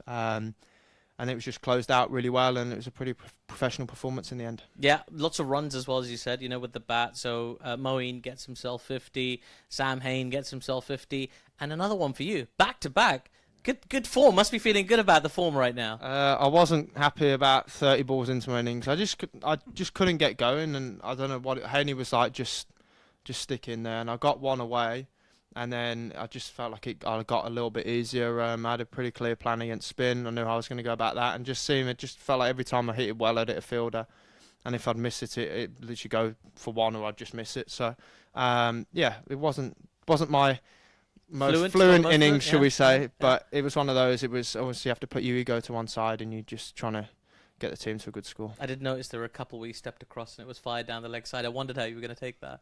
Yeah, better than the other day. Yeah, Haney really helped me, and Mo was brilliant for me because Mo got us off to an absolute flyer, and it made my life easier. Because sometimes when you're 30 off 30, the team's not in a great position, but we're already in such a good position because Mo batted superbly at the start, and then it was passed over to Haney. And I almost had the role of almost not batting all the way through almost, but everyone else around me was going big, which was really good, and that really helped me out today. Yeah, it was a superb performance from the whole team.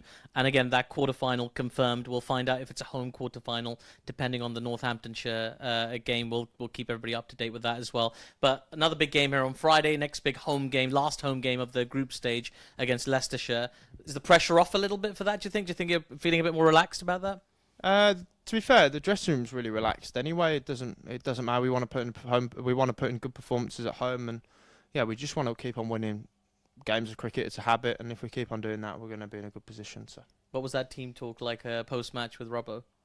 After the Worcester game. Yeah, I want it today. Today, we haven't had a chat yet. Oh, you haven't had a chat yet? No. Oh, that's fantastic. I owe one to the media manager. The honest answer was, "Come on, let's go and get everything done now. We go and watch football." Yeah, that is what that's a break pulling one for me personally as well, because he knows we've got a long way to go before I get on a TV screen. Listen, very very well done for today. Fantastic performance. Is it coming home? Yeah. Yeah, of course it is. Of course it is. Well done, man. Fantastic performance again. So lovely to see you. Fantastic. It is. It's very sweaty, isn't it? It's fantastic. Dan Mosley there, our Talbot's player of the match today. Absolutely brilliant as well today. Exactly what you want, Thea. Have you enjoyed yourself back on Bear Den TV? The Bears Den. Bears Den. The Bear Den. The Bear Den. The Bears Den. Yeah. That's a new name. It's a different kind of den. Different kind of den. Yeah. I've absolutely loved it. It's actually my first time on the Bears Den. Really? Yeah. Did we? I feel like we had you last year. No, not on. I've not been in here. Okay. Yeah, but did you like it? It's cool. I've absolutely loved it. Well, no, fantastic. It's been great. It's been great back working with yourself, Artif. Well, I appreciate that, and we'll get you back on Friday. I think Absolutely. We have a nice chilled out game. It's going to be great fun this Friday. It's the last group stage game, the last of the Bears Den. Except for maybe that quarter-final, if it turns into a home quarter-final. We'll be back for that as well. But Friday, it's a 7 o'clock start, so we'll be on at about 6:45-ish, around that point. Make sure you subscribe to this channel. Make sure you add some likes. Leave some lovely comments as well. And thank you so much to everybody for watching. Let's thank everybody on our broadcast team. We had Adam Bridge, we had Thea Brooks, we had Ricardo Gordon, and we had Ollie Hannon Dolby as well. My name is Artif Nawaz. And before I tell you good night, everybody, come on, England.